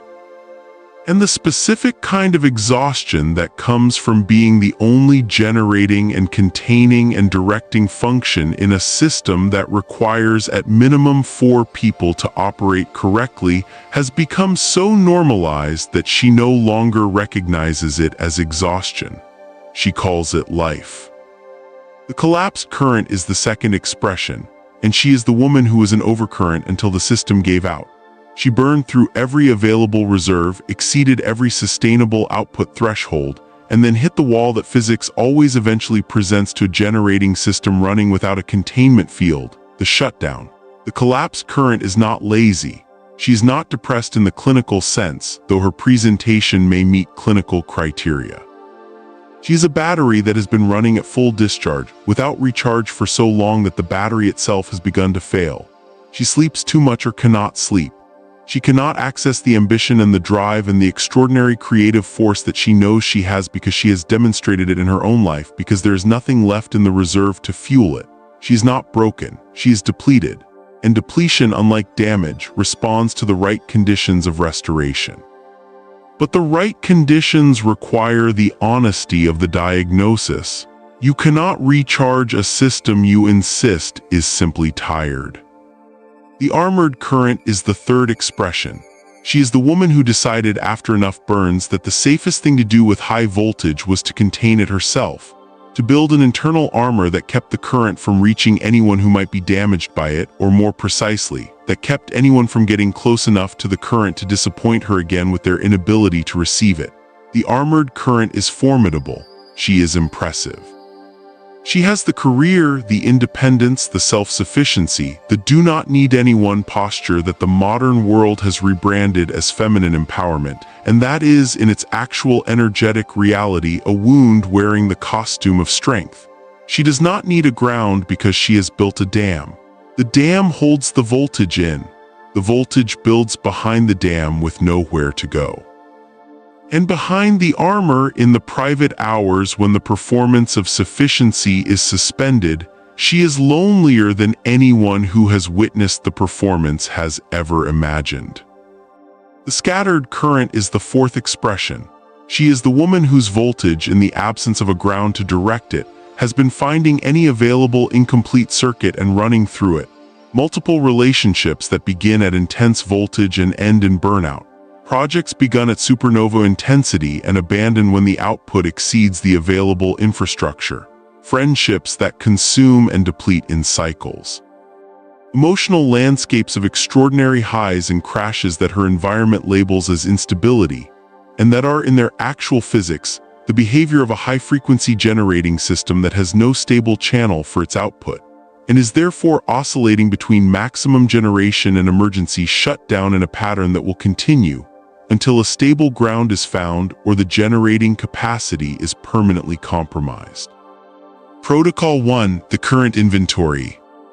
Purpose: to identify your primary ungrounded current expression and begin the process of locating where and how the wound is expressing itself in your present life.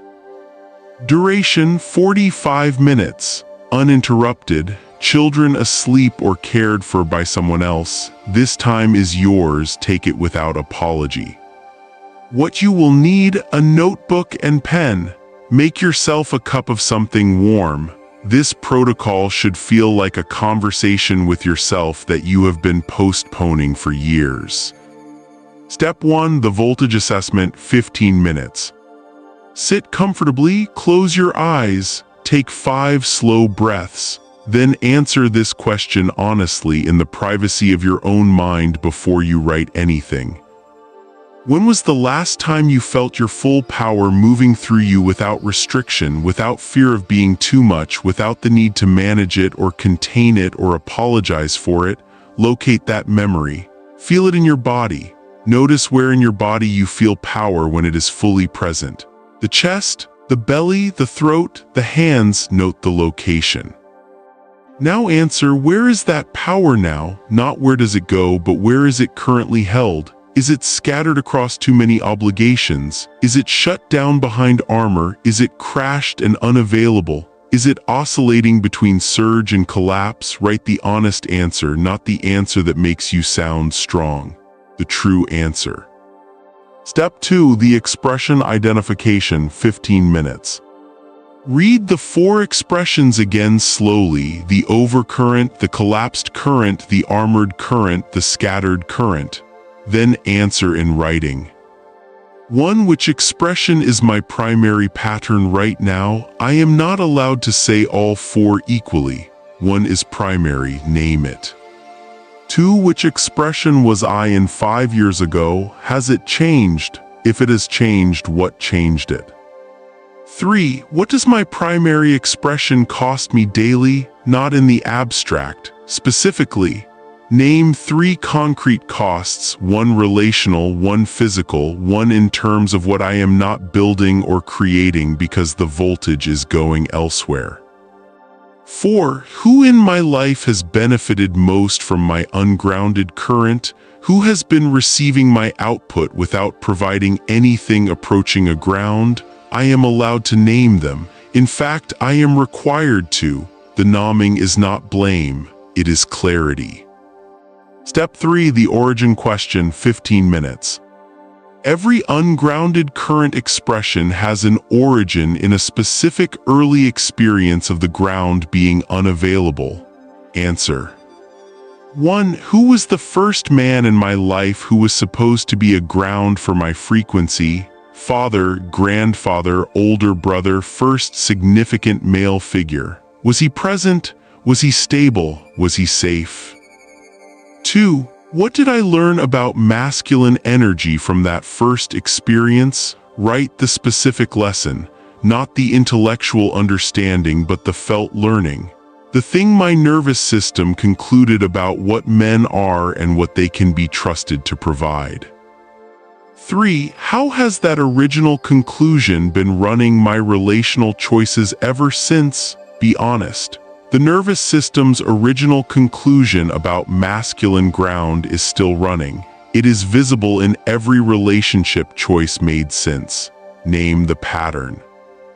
4. Write this sentence and complete it. I learned to be in your expression because complete it with the truth, not the polished version, the true version. Close the notebook. Do not reread it tonight. Sleep on what you have written. Return to it in the morning with fresh eyes. What you have just done is the most important diagnostic work this volume will ask of you. Everything that follows builds from the accuracy of what you have just written. Chapter 2, the single mother, the most ungrounded current in the modern world. We need to talk about the single mother directly. Not around her, not about her in the abstract, not in the language of statistics and social policy that keeps the conversation at a distance from the actual human reality of what she is living. We need to talk to her in the room she is in right now, probably exhausted, probably reading this after the children are asleep because daylight hours do not belong to her, probably carrying the specific kind of tired that does not respond to sleep because it is not a sleep deficit. It is a frequency deficit. It is the exhaustion of a generating system that has been providing output without receiving any corresponding input for longer than the body was designed to sustain. She is not a statistic. She is the most concentrated expression of the ungrounded current that the modern world has produced. She is carrying what the battery was designed to distribute across at minimum 4 people: the generative force of the feminine, the grounding function of the masculine, the foresight of the radar, and the protective compression of the aegis. She is doing all of it, alone, every single day. With children watching and needing and absorbing her frequency into their developing nervous systems as the ambient field of their entire world. She is doing the impossible and calling it Tuesday. The modern conversation about the single mother oscillates between 2 poles that are equally inadequate to the reality she is living. The first pole celebrates her heroism. She is strong, she is resilient, she is doing it all, she is an inspiration. This celebration, while it contains genuine respect for genuine achievement, is also a mechanism of the suppression. Because celebrating the single mother's capacity to carry an impossible load alone is the most effective way of avoiding the conversation about why the load is impossible and who is responsible for the architecture that made it so. If she is strong enough to carry it, we do not need to address why she has to. The celebration keeps the structural critique from being made. The second pole condemns her, directly or subtly, for the consequences her situation produces in her children, her community, and the social fabric.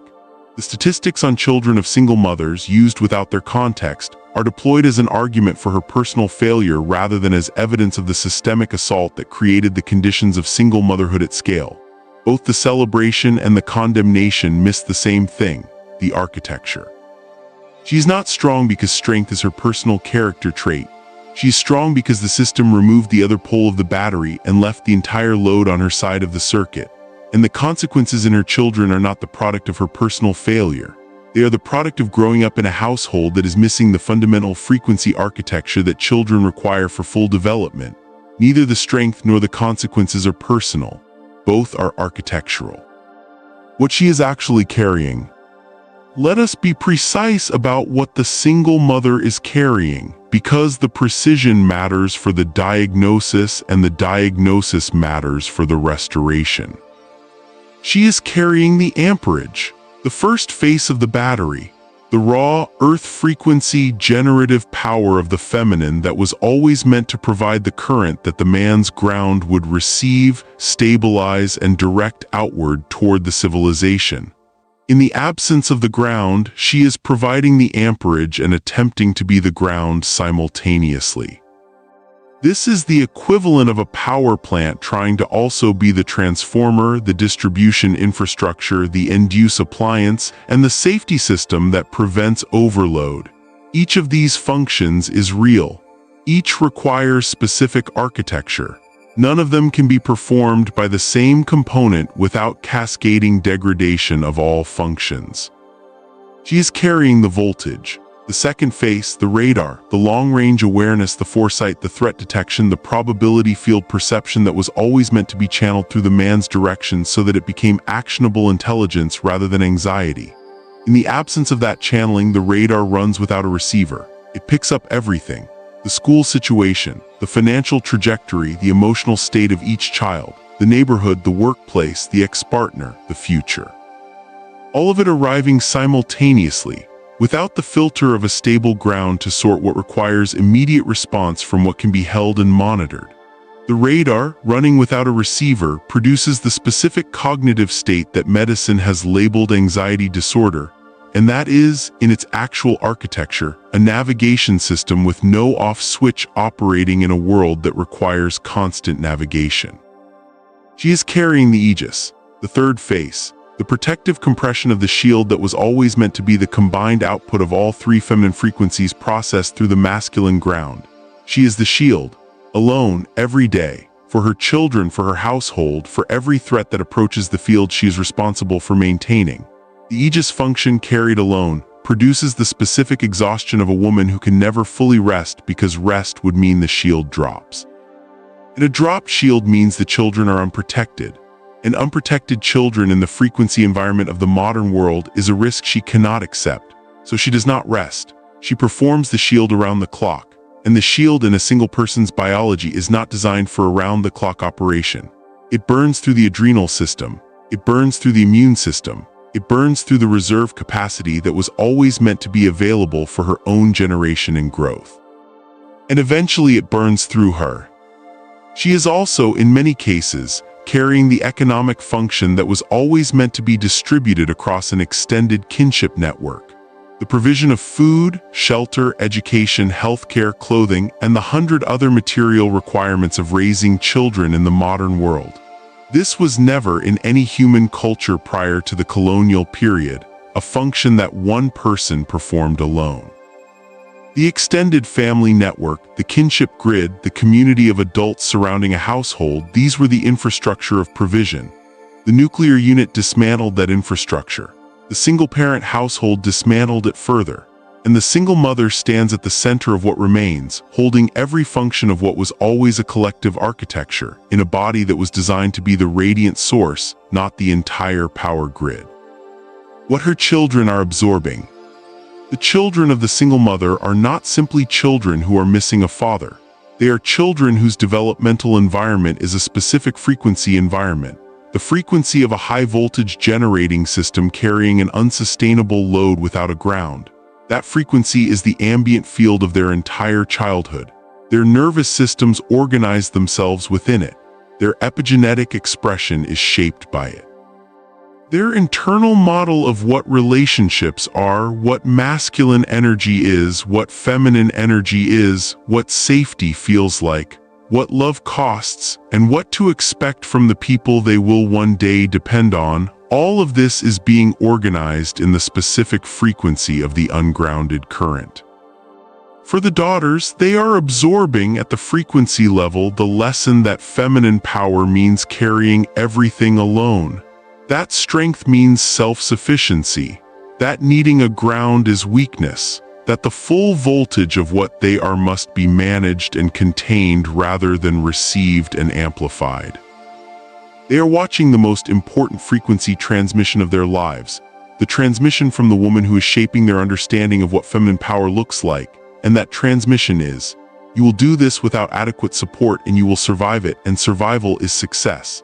This is the transmission that produces the next generation of armored currents and overcurrents, not because their mothers failed them, because their mothers had nothing else to transmit. You cannot give what you were never given.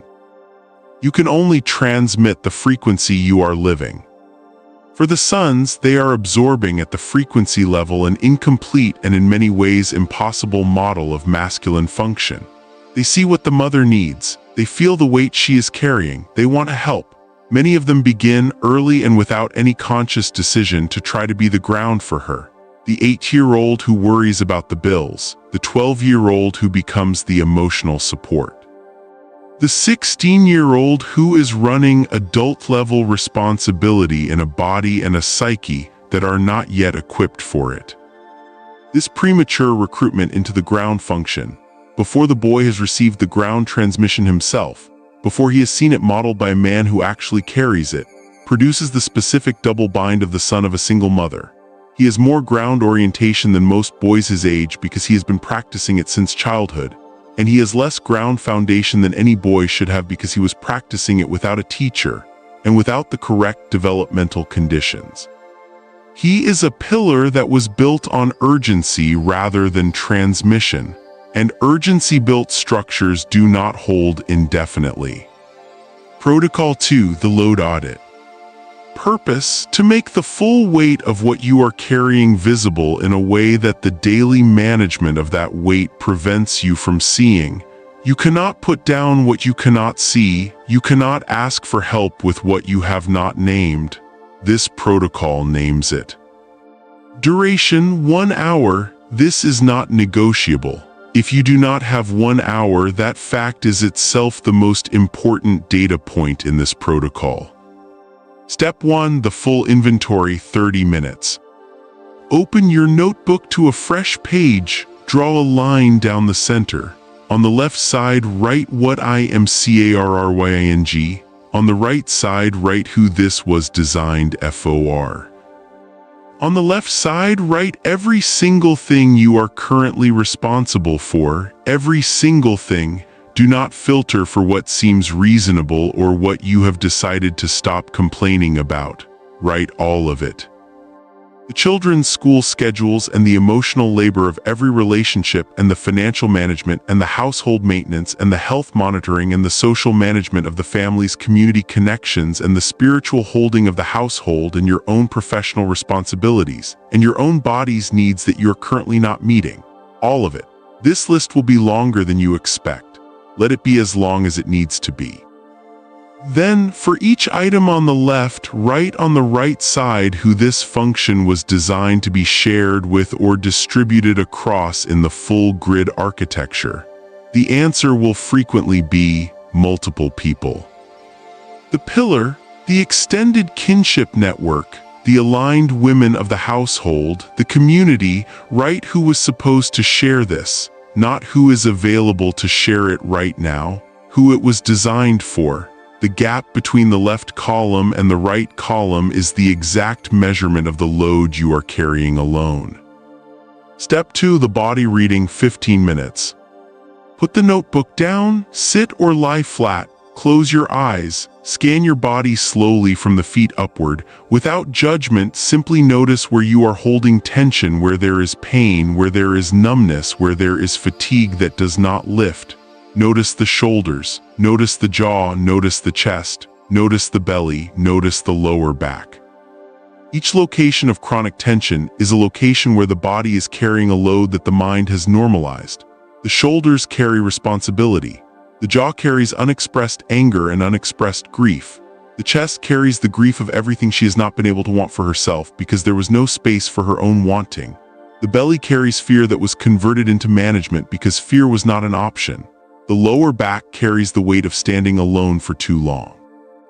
Write in your notebook what my body is carrying, that my mind has stopped acknowledging.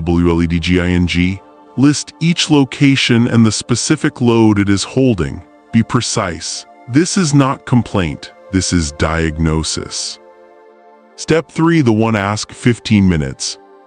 Look at everything you have written. Then answer this single question. If I could redistribute one item from my left column to someone else right now, what would it be? Not the most dramatic item.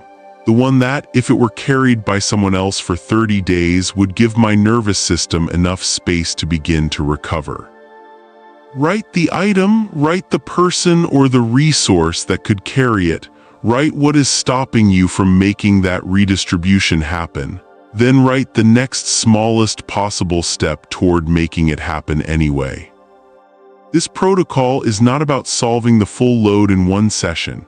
It is about making the load visible enough that you stop treating it as inevitable.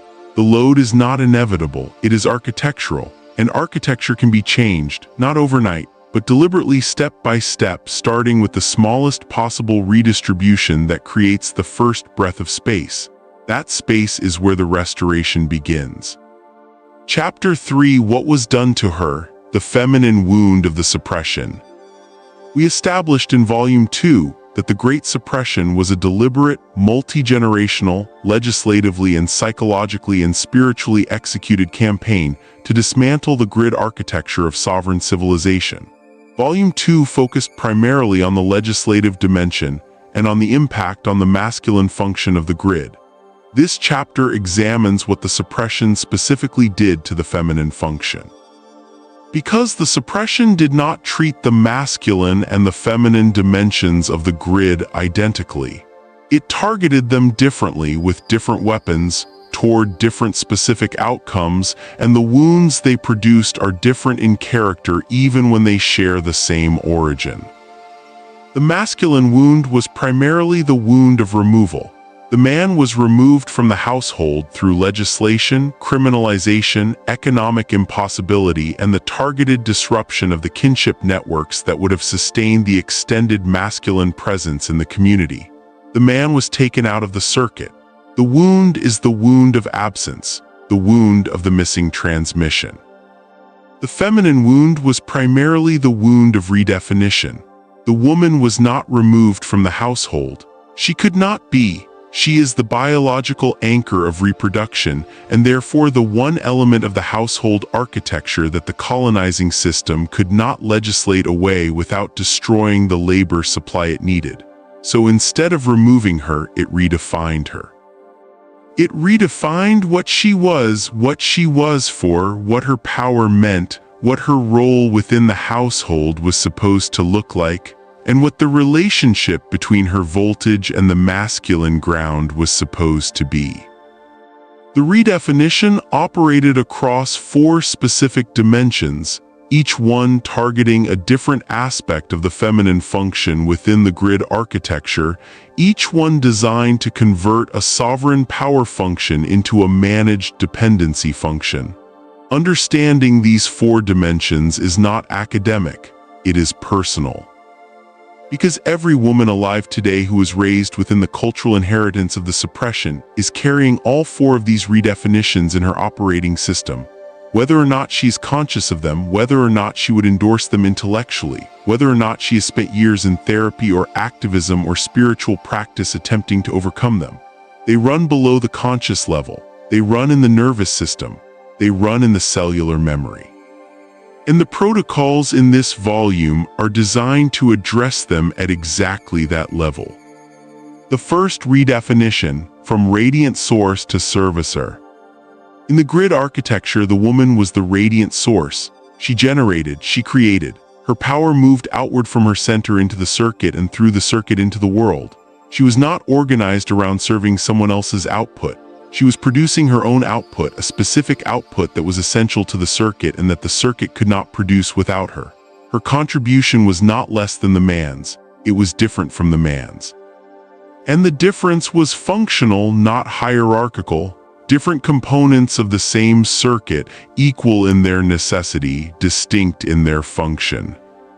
The colonial redefinition converted the radiant source into a servicer.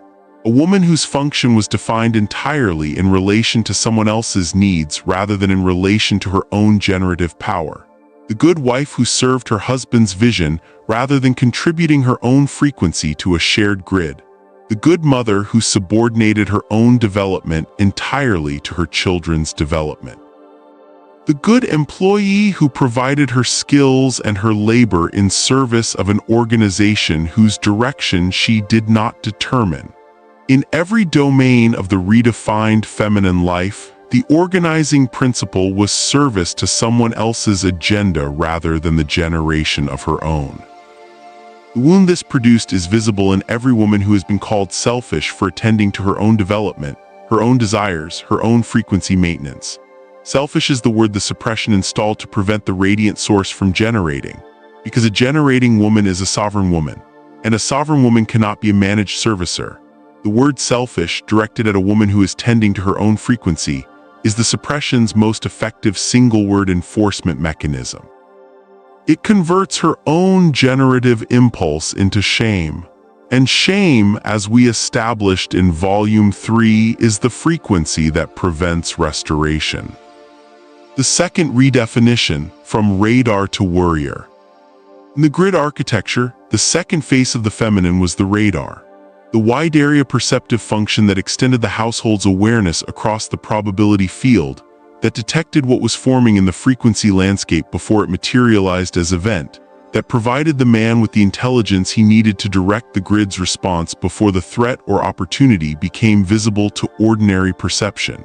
The radar was not passive. It was an active, high-powered, sophisticated perceptive function that required significant energetic investment to maintain and that produced intelligence of enormous value to the circuit. The colonial redefinition converted the radar into the warrior. The The woman whose wide area perceptive function, running without the masculine receiver that was designed to receive its intelligence and convert it into decisive action, produces not foresight but anxiety, not intelligence but catastrophizing. Not the God code of the probability field, but the endless cycling of threat detection without resolution that the medical community now calls generalized anxiety disorder. And that is, in its actual architecture, a radar running without a receiver in a world that requires constant scanning. The worrier is not broken. The worrier is a radar that has been running at full capacity for her entire life without anyone capable of receiving her intelligence and doing something with it. The worry is not the malfunction. The absence of the receiver is the malfunction. Every time she has tried to communicate what her radar is detecting to a man who was not capable of receiving it at the level it was being offered, who dismissed it or minimized it or was overwhelmed by it or did not understand why she needed him to do something with it right now, she received confirmation that the radar's output had no useful destination. And a perceptive function that produces no useful output eventually turns on itself. The intelligence that was supposed to go outward and protect the household turns inward and produces the specific self-consuming anxiety of a woman who can see everything and change nothing because the architecture that was supposed to convert her perception into action is absent. The third redefinition, from aegis to suppressor. In the grid architecture, the third face of the feminine was the aegis, the compression function, the shield, the woman whose specific capacity was to take the combined output of the earth frequency and the sky frequency and forge them into a contained, directed, sovereign force field. The aegis was the woman whose power was in her capacity to hold, to compress without breaking, to contain enormous force within a precise boundary and maintain that boundary against everything that attempted to penetrate it. She was not soft, she was not gentle, she was the iron flame, and the iron flame does not apologize for its heat. The colonial redefinition converted the aegis into the suppressor, the woman whose capacity for compression and containment was turned inward rather than outward, who was taught to compress and contain not the combined power of the household's grid in service of its sovereignty, but her own power, her own anger, her own clarity, her own hard knowledge of what was happening and what needed to change, the woman who swallowed her truth to keep the peace, who compressed her full voltage into a socially acceptable output that would not threaten the man who was too wounded to receive her full frequency, who became so skilled at containing herself that the containment became invisible even to her, who was told that this containment was grace, was femininity, was the appropriate expression of her power, when it was in fact the weaponization of her greatest capacity against herself.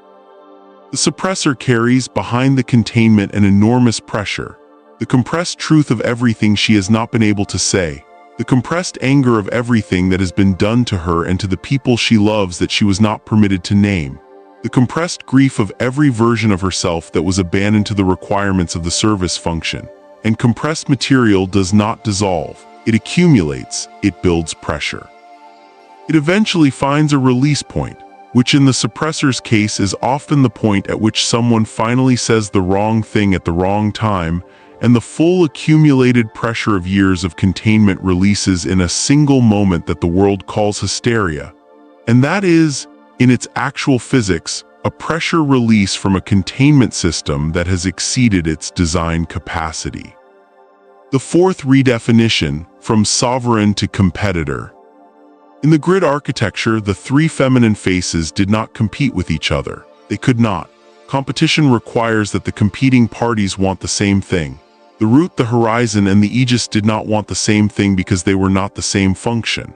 They were distinct, complementary, mutually necessary components of a single circuit. The root could not do what the horizon did. The horizon could not do what the aegis did. There was nothing to compete for because each function was irreplaceable and each was fully occupied with its own specific contribution. There was no comparison possible. You cannot compare earth to sky, they are different things. both necessary, neither substitutable for the other. The colonial redefinition installed comparison as the operating frequency of feminine relationships. It took the natural differentiation of feminine functions and reframed it as a competition for rank. Who is more beautiful? Who is more desirable? Who has the better body, the better career, the better children, the better home, the better husband? The social architecture of feminine competition, the specific, exhausting, grinding frequency of women measuring themselves against other women in every domain of life, is not a natural expression of feminine nature. It is the installed operating system of the suppression. It is the frequency of comparison that Volume 1 identified as the first whisper of the shadow into the battery's field. It is the mechanism that the suppression installed to ensure that the feminine frequencies that were meant to resonate with each other through a shared masculine ground would instead be directed toward each other as competitors, and would therefore never be capable of the unison that makes the grid operational. A competitor does not trust other women. She has been trained not to. She has been trained to see other women as threats to her access to resources, to masculine attention, to social status. She has been trained to evaluate other women against herself and to feel either superior or inferior, never simply different. And in the constant oscillation between superior and inferior, she has no access to the frequency of resonance that the unison requires. She is too busy measuring to simply be. And a woman who is measuring cannot resonate. And a woman who cannot resonate cannot be part of a grid. And a woman who is not part of a grid is, by definition, alone in the field with her voltage and nowhere safe to put it. Protocol 3, the redefinition audit. Purpose: to identify which of the 4 redefinitions is most active in your operating system and begin the process of consciously replacing the suppression's installed definition with the grid-aligned original. Duration: 1 hour divided across 4 days, 15 minutes per redefinition. Do not try to do all 4 in one session. Each one requires time to settle before the next can be received clearly. Day 1, the servicer versus the radiant source. In your notebook, answer: where in my life am I organized around someone else's agenda rather than my own generative power? Be specific and honest. Then write, what would I be generating right now if I were operating as a radiant source rather than as a servicer? What has been waiting behind the service function for a space to emerge? Write the answer even if it feels selfish, especially if it feels selfish. The selfishness feeling is the suppression's enforcement mechanism. Right past it. Day 2, the warrior versus the radar. In your notebook, answer: what has my radar been detecting that I have been cycling as worry because there was no one to receive it as intelligence? Write the specific things you have been sensing about your situation, your children's trajectories, your financial reality, your relational field, that you have been carrying alone because there was no ground to receive the intelligence and convert it into action. Then write, if a fully grounded man received this intelligence right now and acted on it, what would he do? You are not asking for that man to appear. You are practicing the exercise of converting your perception from worry loop into actionable intelligence. The conversion is the beginning of the radar's restoration. Day 3, the suppressor versus the aegis. In your notebook, answer: what have I been compressing that needs to be released in a healthy direction? Not at a person, not in an explosion, in writing. In this notebook, which is private, which no one will read without your permission, write the truth that the compression has been holding. The anger, the grief, the hard knowledge, write it completely and without management. Then write, what would the iron flame say if she were not compressing herself for anyone's comfort? Write that too. You do not have to deliver it to anyone, you have to write it. The writing is the pressure release. The writing is the aegis learning that it is safe to be itself again in at least this one contained space. Day 4, the competitor versus the sovereign. In your notebook, answer: Which woman in my life am I most actively comparing myself to right now? Be honest. Then write, what function does she represent that I am trying to claim as my territory instead of recognizing as her specific contribution to a circuit I am not in competition with her for? What would change in how I relate to her if I saw her as a different function rather than as a competing version of the same function? Then write, what is my specific function? Not in comparison to her, not in relation to any man, my function, the specific thing I generate, the specific way my frequency contributes to every field I inhabit that no one else in my life generates in quite the same way. Name it, own it, it is yours. No one else can take it from you and you do not need to take it from anyone else. The sovereign does not compete, she simply is what she is completely. Part 2, The Awakening. The Protocols for Restoring the Current. Chapter 4, The Current Regulation Protocol, How the Voltage Comes Back Online. The restoration of the high-voltage current does not look the way that the modern self-help industry has taught most women to imagine it. It is not a retreat weekend. It is not a spa day, though rest has its place in the restoration, and we will address that. It is not a daily affirmation practice, though intentional language has real frequency effects, and we will address that too. The restoration of the high-voltage current is a structural project. It is the deliberate, daily, incremental rebuilding of the conditions in which the current can operate as it was designed to operate. At full voltage, with full direction, in a relational and physical environment that is capable of receiving it without being overwhelmed by it or requiring her to suppress it for the comfort of what surrounds her. The first thing the restoration requires is the honest acknowledgement of where the voltage currently is. Not where she wishes it were, not where it used to be before the years of overcurrent burn, not where it should theoretically be given her age and her health and her spiritual practice, where it actually is right now. The overcurrent is at unsustainable output and believes the output is the evidence of her strength. The collapse current has no accessible output and believes the absence of output is permanent damage. The armored current has output running at full capacity behind the armor and no safe direction for it to go. The scattered current has output that is going in every available direction at maximum intensity and is producing neither sustained achievement nor genuine connection. All four of these are real, specific, distinct starting conditions. And the restoration process must begin from the actual starting condition, not from an idealized one. The second thing the restoration requires is the identification of the specific functional face that the woman is most naturally aligned with. The root, the horizon, or the aegis, not as a permanent assignment, not as a limitation, as a starting point for understanding where her specific frequency is strongest, where her natural contribution to any circuit she inhabits is most essential, and where the wound has done the most damage because it attacked the thing that was most central to her function.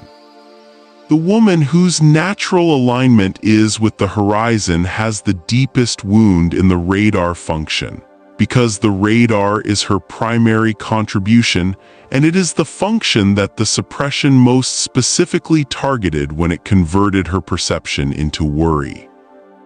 The woman whose natural alignment is with the aegis has the deepest wound in the compression function, because her capacity to hold and direct force is the function that the suppression most specifically turned inward when it converted her from shield to suppressor.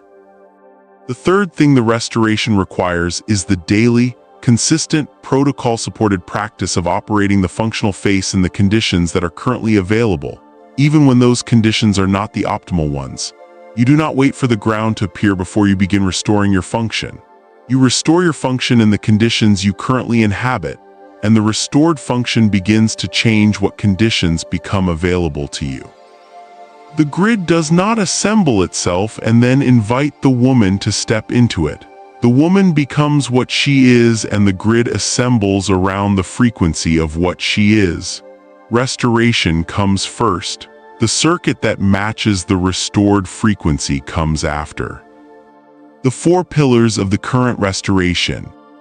Just as the pillar restoration required four interdependent practices, the current restoration requires four pillars that must be built simultaneously. They are not sequential, they are concurrent. They are four aspects of the same restoration, addressed from four different directions, converging on the same destination. A woman whose voltage is fully present, fully directed, and fully available to be received by the ground that her restored frequency will attract. The first pillar of the current restoration is frequency maintenance. The high-voltage current requires deliberate, regular maintenance of its own frequency. In the grid, this was partly provided by the circuit itself, by the mutual maintenance of frequency that the dawn alignment and the void communion and the evening refraction protocols ensured. In the absence of the full grid, the woman must take conscious responsibility for maintaining her own frequency through practices that she deliberately protects from the encroachment of the service function. This means time that is specifically allocated to her own regeneration and not available for redistribution to anyone else's needs. This time is not optional, it is maintenance. A generating system that does not receive maintenance does not gradually decline, it fails suddenly. The overcurrent who has not scheduled maintenance into her life is not managing without it. She is deferring the failure. The maintenance is not selfish. The maintenance is the condition of continued function. The second pillar is boundary sovereignty. The ungrounded current in all four expressions has a specific wound in the domain of boundaries. The overcurrent has boundaries she cannot enforce because every boundary she attempts to hold produces guilt. The collapsed current has boundaries she cannot articulate because the collapse has taken the energy required for articulation. The armored current has boundaries that are too rigid, that keep out the low-frequency intrusions but also keep out the high-frequency connections that her restoration requires. The scattered current has no consistent boundaries at all, which is why her voltage is everywhere simultaneously. The restoration of boundary sovereignty is not the installation of harder walls. It is the development of a frequency-based discernment. The ability to distinguish between the inputs that add to her charge and the inputs that draw from her reserve, and the practice of saying yes to the former and no to the latter with the same ease and the same lack of guilt. Third pillar is voltage direction. The ungrounded current scatters because it has no channel. The restoration of voltage direction is the practice of deliberately choosing one primary generative focus and directing the voltage toward it with the same intensity that the overcurrent has been directing at everything and the same focus that the armored current has been directing inward. Not every aspect of life simultaneously. One primary generative focus, the thing she is building, the thing she is creating. The thing that, when she is operating at full grid-aligned capacity, will be her specific contribution to the world. The direction of significant voltage toward a single focus produces momentum. Momentum produces results. Results produce the evidence that her frequency, when directed rather than scattered, is as powerful as Volume 1 claimed it was. The fourth pillar is feminine alliance. The suppression installed comparison as the operating frequency of feminine relationships. The restoration requires the deliberate practice of the opposite, resonance-based feminine alliance. The intentional cultivation of relationships with women whose frequencies complement rather than duplicate her own, not women who are the same as her. Women who are different in the specific way that complementary functions are different, mutually necessary, mutually enhancing, operating on the same circuit without competing for the same role. This is the beginning of the reconstruction of the unison, not the full grid unison, the proto-unison. The specific relational frequency that the three women of the battery shared before they had the man's ground as their shared center. The feminine alliance that prepares the frequency for the circuit. The women who practice resonance with each other, who learn to recognize each other's functional faces and support rather than compete with them, are the ones who will be ready when the ground that can receive their combined frequency appears. Protocol 4, the current regulation practice. Purpose: to build the four pillars of the current restoration into a daily and weekly practice that accumulates over time into a structural change in how the voltage is held and directed. Duration varies by component. The daily minimum is 20 minutes. the weekly practice adds one longer session. Daily frequency maintenance, 20 minutes minimum. This time is protected. It is not available for children, for work, for partners, for anyone. It is the maintenance window. What happens in it is your choice, and it will evolve as the restoration progresses. The only requirement is that it is something that adds to your frequency rather than drawing from it. It is not housework. It is not email. It is not something you do for someone else. It is something that makes you more of what you are, reading. Moving your body in a way that feels like expression rather than obligation. Creating something, sitting in silence, being in nature, whatever specifically adds charge to your specific frequency. You know what it is. You have been deprioritizing it for years in favor of the service function. Stop deprioritizing it. 20 minutes is the minimum. It is not enough, but it is the beginning of the practice of treating your frequency as a priority rather than a luxury. Daily one boundary practice. Once per day, identify one request or demand that is drawing from your reserve rather than adding to your frequency, and practice saying no to it. Not aggressively, not apologetically.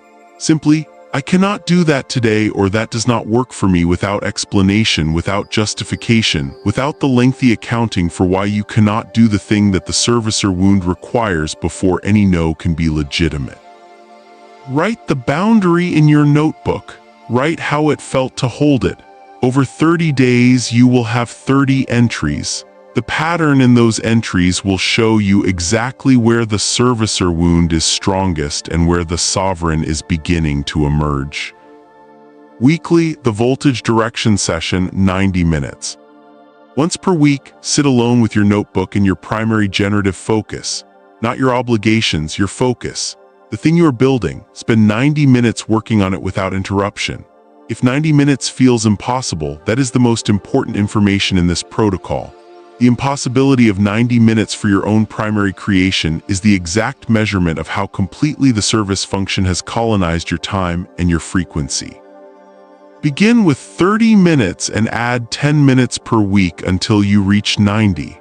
The direction of voltage toward your primary focus, maintained weekly over 6 months, will produce results that will rewrite your understanding of what you are capable of when your current has a channel. Monthly, the Alliance session. Once per month, gather with at least one woman whose frequency complements yours, not for complaint. Not for the specific kind of feminine social bonding that is organized around shared grievance, which feels connecting but is actually the suppression's substitute for genuine resonance, for shared generation. For the specific conversation in which 2 or 3 women who understand their own functional faces and respect each other's, contribute their different perceptions and capacities to a shared question, challenge, or creative project. Notice the difference in the frequency of this conversation compared to conversations organized around comparison or complaint. The difference is the beginning of the proto-unison, the beginning of the feminine alliance that the grid will one day require. Chapter 5: The Woman Who Does Not Need Saving, and What She Actually Needs. The most dangerous idea that has been installed in the woman who has been carrying the ungrounded current for years is the idea that what she needs is rescue. That somewhere there is a man who will arrive and lift the load from her shoulders and make everything manageable, and she will finally be able to rest. This idea is dangerous not because rescue is inherently wrong, but because it positions her as passive, as the object of someone else's action rather than the agent of her own restoration.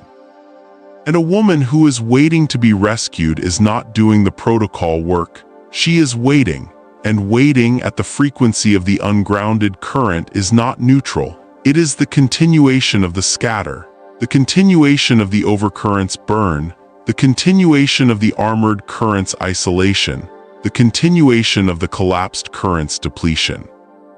What she actually needs is not rescue, it is ground, and the distinction is everything. Rescue is something done to her. Ground is something that allows her to be fully what she already is. The man who rescues takes over her load. The man who grounds creates the conditions in which she can put down the load she was never meant to carry alone and redirect her voltage toward what she was actually designed to generate. The rescued woman is relieved of burden. The grounded woman is restored to function. These are completely different outcomes, and only one of them produces the living battery. The woman who has done the protocol work of this volume has not been preparing herself to be rescued. She has been preparing herself to be grounded. She has been restoring her frequency to the state in which a ground can actually function in relation to it. Because here's the physics that the rescue narrative obscures. A ground can only ground what is already generating. A man who has restored his pillar function cannot ground a woman who has not restored her current. There is nothing for the ground to receive. The circuit cannot close if only one side is active. Both poles must be generating before the connection between them produces anything. The woman who has done the work of identifying her expression, auditing her load, recognizing the redefinitions that were installed in her operating system, practicing the 4 pillars of her current restoration, and beginning to develop the boundary sovereignty and the voltage direction and the feminine alliance that the grid requires, that woman is not waiting to be rescued. She's becoming what the circuit has always needed her to be. She is becoming, slowly and with the specific dignity of a woman who has chosen her own restoration, the radiant source operating at a frequency that the restored pillar will recognize across a room. The conversation between the poles. At some point in the restoration of both the pillar and the current, the 2 poles must have a conversation. Not the conversation of the gender war, which is the conversation between 2 wounded poles who have been told they are enemies. Not the conversation of rescue, which is the conversation between a passive recipient and an active provider. The conversation of the circuit. The conversation in which 2 people who have each been doing the work of restoring their own function begin to recognize, in each other, the frequency of the complementary component they have been developing their capacity to connect with. This conversation does not begin with attraction in the conventional sense, though attraction is frequently present. It begins with recognition. The specific recognition of a frequency that the nervous system identifies as groundable or currentable, depending on which pole the person inhabits. The pillar who has been doing his protocol work recognizes the woman whose current is generating at a frequency his ground can receive. The woman who has been doing her protocol work recognizes the man whose ground is stable enough that her full voltage can flow through it without overwhelming it. Neither of them is performing. Neither of them is managing the other's impression of them. They are simply in the presence of the other's actual frequency, and their own nervous systems are telling them something they have not felt before or have not felt since the last time, years or decades ago, when they were briefly in the presence of something close to this. The conversation between the poles is not the end of the restoration. It is the next phase of it, because the circuit once begun requires the same maintenance that Volume 1 described in the 4 quarterly pulses. The dawn alignment and the evening refraction and the void communion do not become unnecessary because the poles have found each other. They become more necessary because the circuit has more to protect and more to sustain and more at stake than either pole had when they were operating alone. The conversation between the poles is the beginning of the battery. What comes after the beginning is the subject of the remaining volumes of this series. Protocol 5, the frequency signal. Purpose: to begin intentionally broadcasting your restored current frequency rather than broadcasting the wound frequency, so that what comes toward you in the relational field begins to match what you are actually becoming rather than what you have historically been. Duration: this is an ongoing practice, not a timed session. It is a way of moving through the world.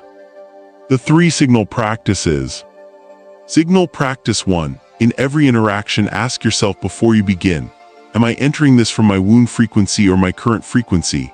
The wound frequency is the overcurrent's depletion broadcasting as martyrdom. The collapse current's absence broadcasting as unavailability. The armored current's protection broadcasting as coldness. The scattered current's oscillation broadcasting as unreliability. The current frequency is something different, present, generating, directed, boundary.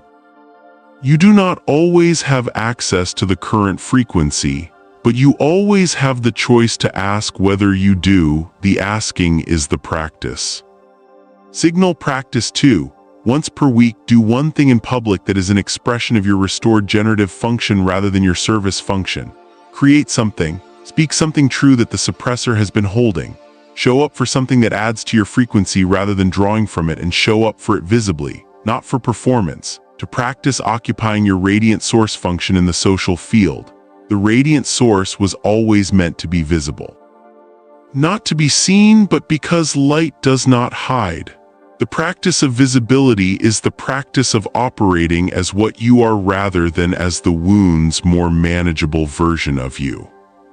Signal practice 3. Notice what your restored frequency attracts and what the wound frequency attracts. Keep a record. Over 3 months, the pattern will be unmistakable. The wound frequency attracts people and situations that require you to continue operating from the wound. The current frequency attracts people and situations that can receive what you are actually generating. The record is the evidence. The evidence builds the conviction. And conviction in a woman who has spent years questioning her own perception is itself an act of restoration. Part 3. The restoration. The woman who has found her current and what she builds. Chapter 6. The restored current, what she looks like, what she builds.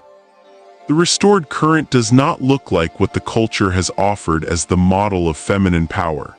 She is not the woman who has proven she can do everything a man can do.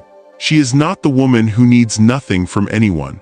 She is not the woman whose self-sufficiency is so complete that she has made the complementary function of the masculine ground irrelevant to her life. That model of feminine power, as compelling as it has been as a response to the specific conditions of the suppression, is not the restored current. It is the armored current's most socially celebrated expression. It is the wound wearing the costume of liberation. The restored current is recognizable by what she generates rather than by what she can withstand. The overcurrent demonstrated what she could withstand. The collapsed current demonstrated the limit of what any system can withstand. The armored current demonstrated that withstanding and generating are not the same thing. The restored current generates, she creates, she produces, she contributes, she radiates. Not because she is performing strength for an audience, but because generation is her constitutional function, and when the architecture is right, when the frequency is maintained and the voltage is directed and the boundaries are sovereign and the alliance is genuine, the generation is as natural and as unstoppable as the sun producing light. It is simply what she does. It is simply what she is. The restored current in her household is not the manager of the household. She is the frequency of the household. There is an enormous difference between managing a household and being the frequency of it. The manager directs, organizes, and supervises the functions of the household from a position of administrative authority. The frequency is the ambient field that every person in the household develops within, absorbs into their nervous systems, carries as the baseline of their understanding of what home feels like and what safety feels like and what love feels like. The restored current does not perform the household's management. She is the household's frequency. And the frequency of a woman whose current is fully present, fully directed, and fully grounded is the most powerful developmental environment that a child's nervous system can inhabit. The restored current in her community is not the one who does the most. She is the one whose presence changes the frequency of the room. This is not mysticism. This is the physics of a high-frequency coherent field in the presence of lower-frequency incoherent ones. The room settles when she enters not because she commands it to, but because her sustained frequency practice has made her field coherent enough to entrain the field around it. The other women in the room feel something when she arrives that they may not be able to name, but that their nervous systems recognize. The specific frequency of a woman who knows what she is. It is not intimidating. It is inviting. It is the frequency that has been absent from the room for so long that its presence feels like something remembered from a very deep and very old place. The restored current and her sons. The single most consequential thing the restored current does for the next generation is change the developmental transmission she provides to her sons. not through what she teaches them, through what she is. A son who develops within the frequency field of a mother who is operating as a radiant source, rather than as an overcurrent servicer, does not receive the same epigenetic and neurological inheritance as a son who develops within the frequency of the wound. He receives something different. He receives, as his baseline understanding of what feminine energy is, the frequency of a woman who knows her power and occupies it without apology. And that baseline understanding changes everything about how he will relate to feminine energy for the rest of his life. The son of the restored current does not grow up believing that women are burdens to be managed. He does not grow up believing that the full voltage of feminine energy is something to be afraid of or to control. He does not grow up with the specific confusion of the boy who watched his mother burn out and concluded at the frequency level that feminine power is fragile and needs to be protected from itself. He grows up knowing at the nervous system level that feminine power is a generating force of extraordinary magnitude that deserves the ground of an extraordinary man. And that knowledge, installed at the developmental level where it matters most, is the beginning of his own restoration. He does not need to do the protocol work of Volume 3 from scratch. He begins from a different starting point. He begins from the frequency of the restored current, and that is the gift. That is the chain breaking, not in a dramatic public moment, in the daily, quiet frequency level transmission of a mother who knows what she is. The restored current and the gender war. Volume 5 of this series will address the gender war in full, but we must say something about it here in this volume because the restored current's relationship to the gender war is one of the most important aspects of her restoration. The gender war needs her to stay wounded. It needs her to be the overcurrent who is exhausted enough to be angry, the collapsed current who is depleted enough to be resentful, the armored current who is defended enough to be contemptuous. The scattered current who is oscillating enough to be unpredictable. The gender war is fueled by wounded frequencies. It cannot sustain itself in the presence of restored ones. The restored current does not join the gender war, not because she does not see the injustice that produced it. She sees it more clearly than anyone. The radar sees everything. But she also sees with the same clarity what the war is costing. It is costing her sons their model of masculine ground. It is costing her daughters their understanding of what feminine power looks like when it is not at war. It is costing the community the energy it needs for the actual project, which is not winning the war but rebuilding the circuit that makes the war unnecessary. The restored current looks at the wounded pillar, even in his most wounded expression, and sees not an enemy but a man who has never shown his blueprint. She does not excuse the harm that wound has caused. She does not minimize the impact of his absence or his volatility or his performance or his disappearance on the people who needed his ground and did not receive it. She holds both truths simultaneously. The harm is real and the man is not the wound. The wound was installed. The man is still there beneath the wound, carrying the lead pillar in his spine, waiting for someone to see him accurately enough to call it out. The restored current is capable of that simultaneous vision, and that vision is one of the most powerful things she can bring to the reconstruction of the world that the suppression dismantled. Protocol 6: The current in the field.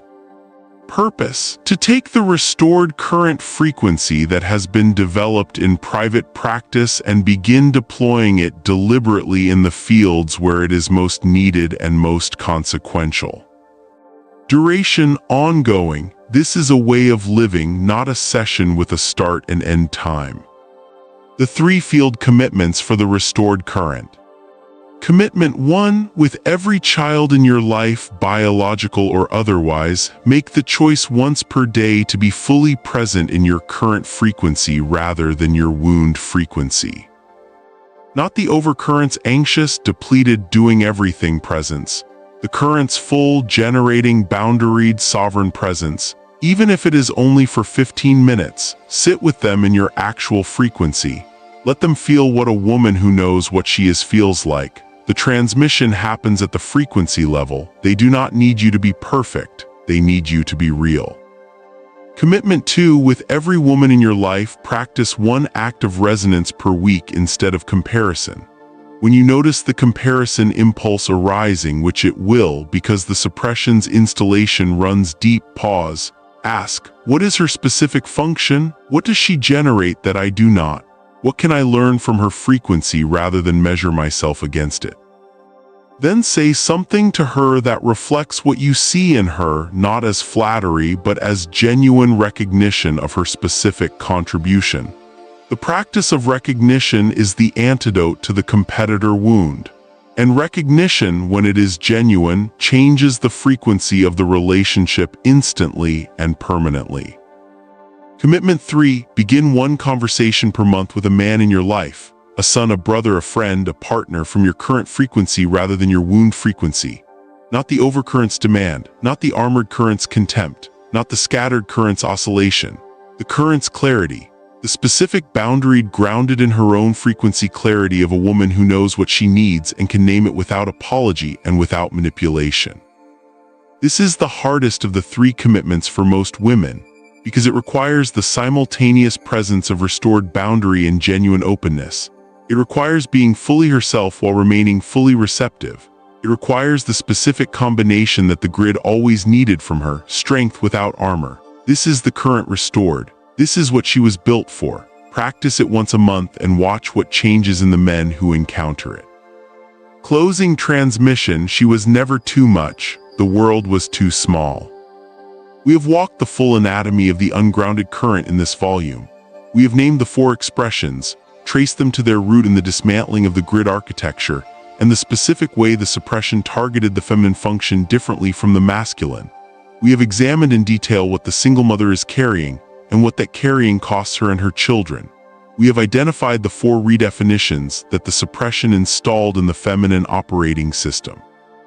And we have built, protocol by protocol, a pathway for the restoration of the high-voltage current from whatever starting condition the woman reading this is currently in.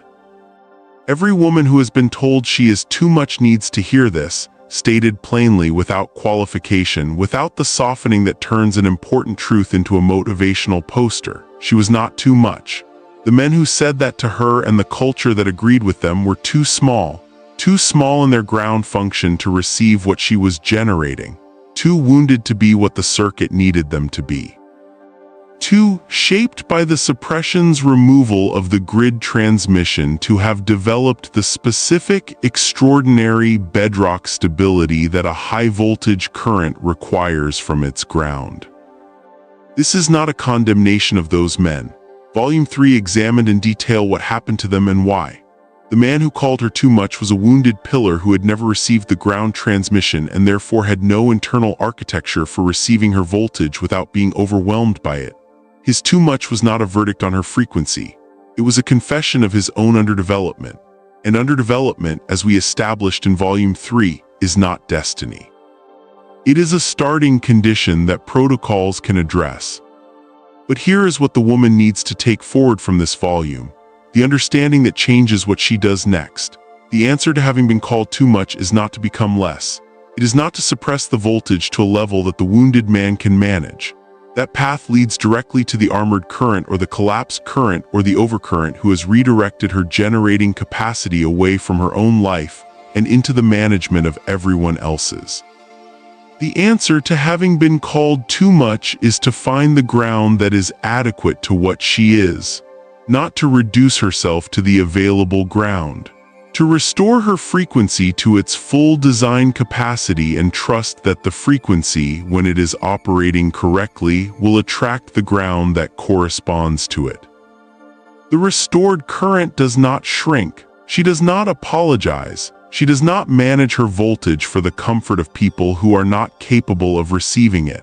She maintains her frequency, she directs her voltage, she practices her boundaries, she builds her alliances, she transmits to her children the frequency of a woman who knows what she is. And she does all of this with the specific, quiet confidence of a woman who has done the diagnosis, done the protocol work, understood the wound and its origin, and chosen restoration over the 2 alternatives the suppression always offers. The the celebration of the wound as strength or the collapse into the wound as identity. She is the radiant source. She was always the radiant source. The suppression did not remove that. It could not. It is as biological as her heartbeat. What it removed was the architecture that allowed the radiant source to function as it was designed. That architecture is being rebuilt, volume by volume, protocol by protocol, woman by woman, man by man, household by household, child's nervous system by child's nervous system. She has been carrying the voltage of the sun in a world that only gave her a socket designed for a lamp. And she did not burn the world down. She did not go dark. She found whatever incomplete circuit was nearest and she powered it.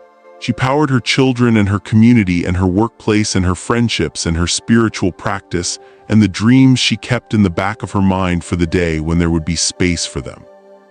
She powered all of it imperfectly, heroically, at enormous cost, with a frequency that was designed for something so much larger. That is not weakness. That is the most extraordinary demonstration of feminine power the modern world has witnessed.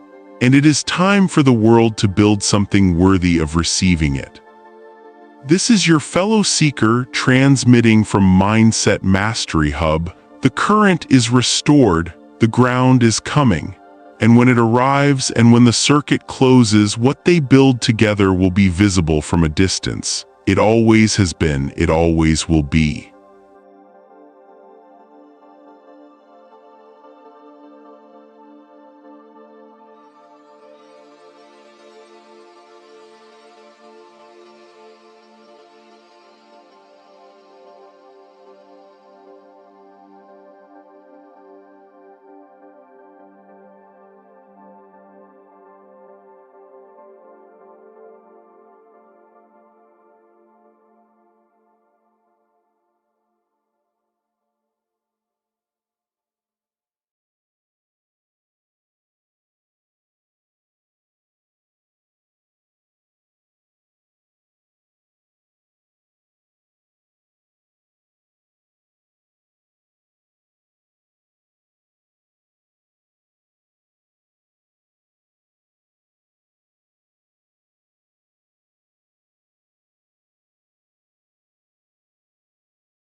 you.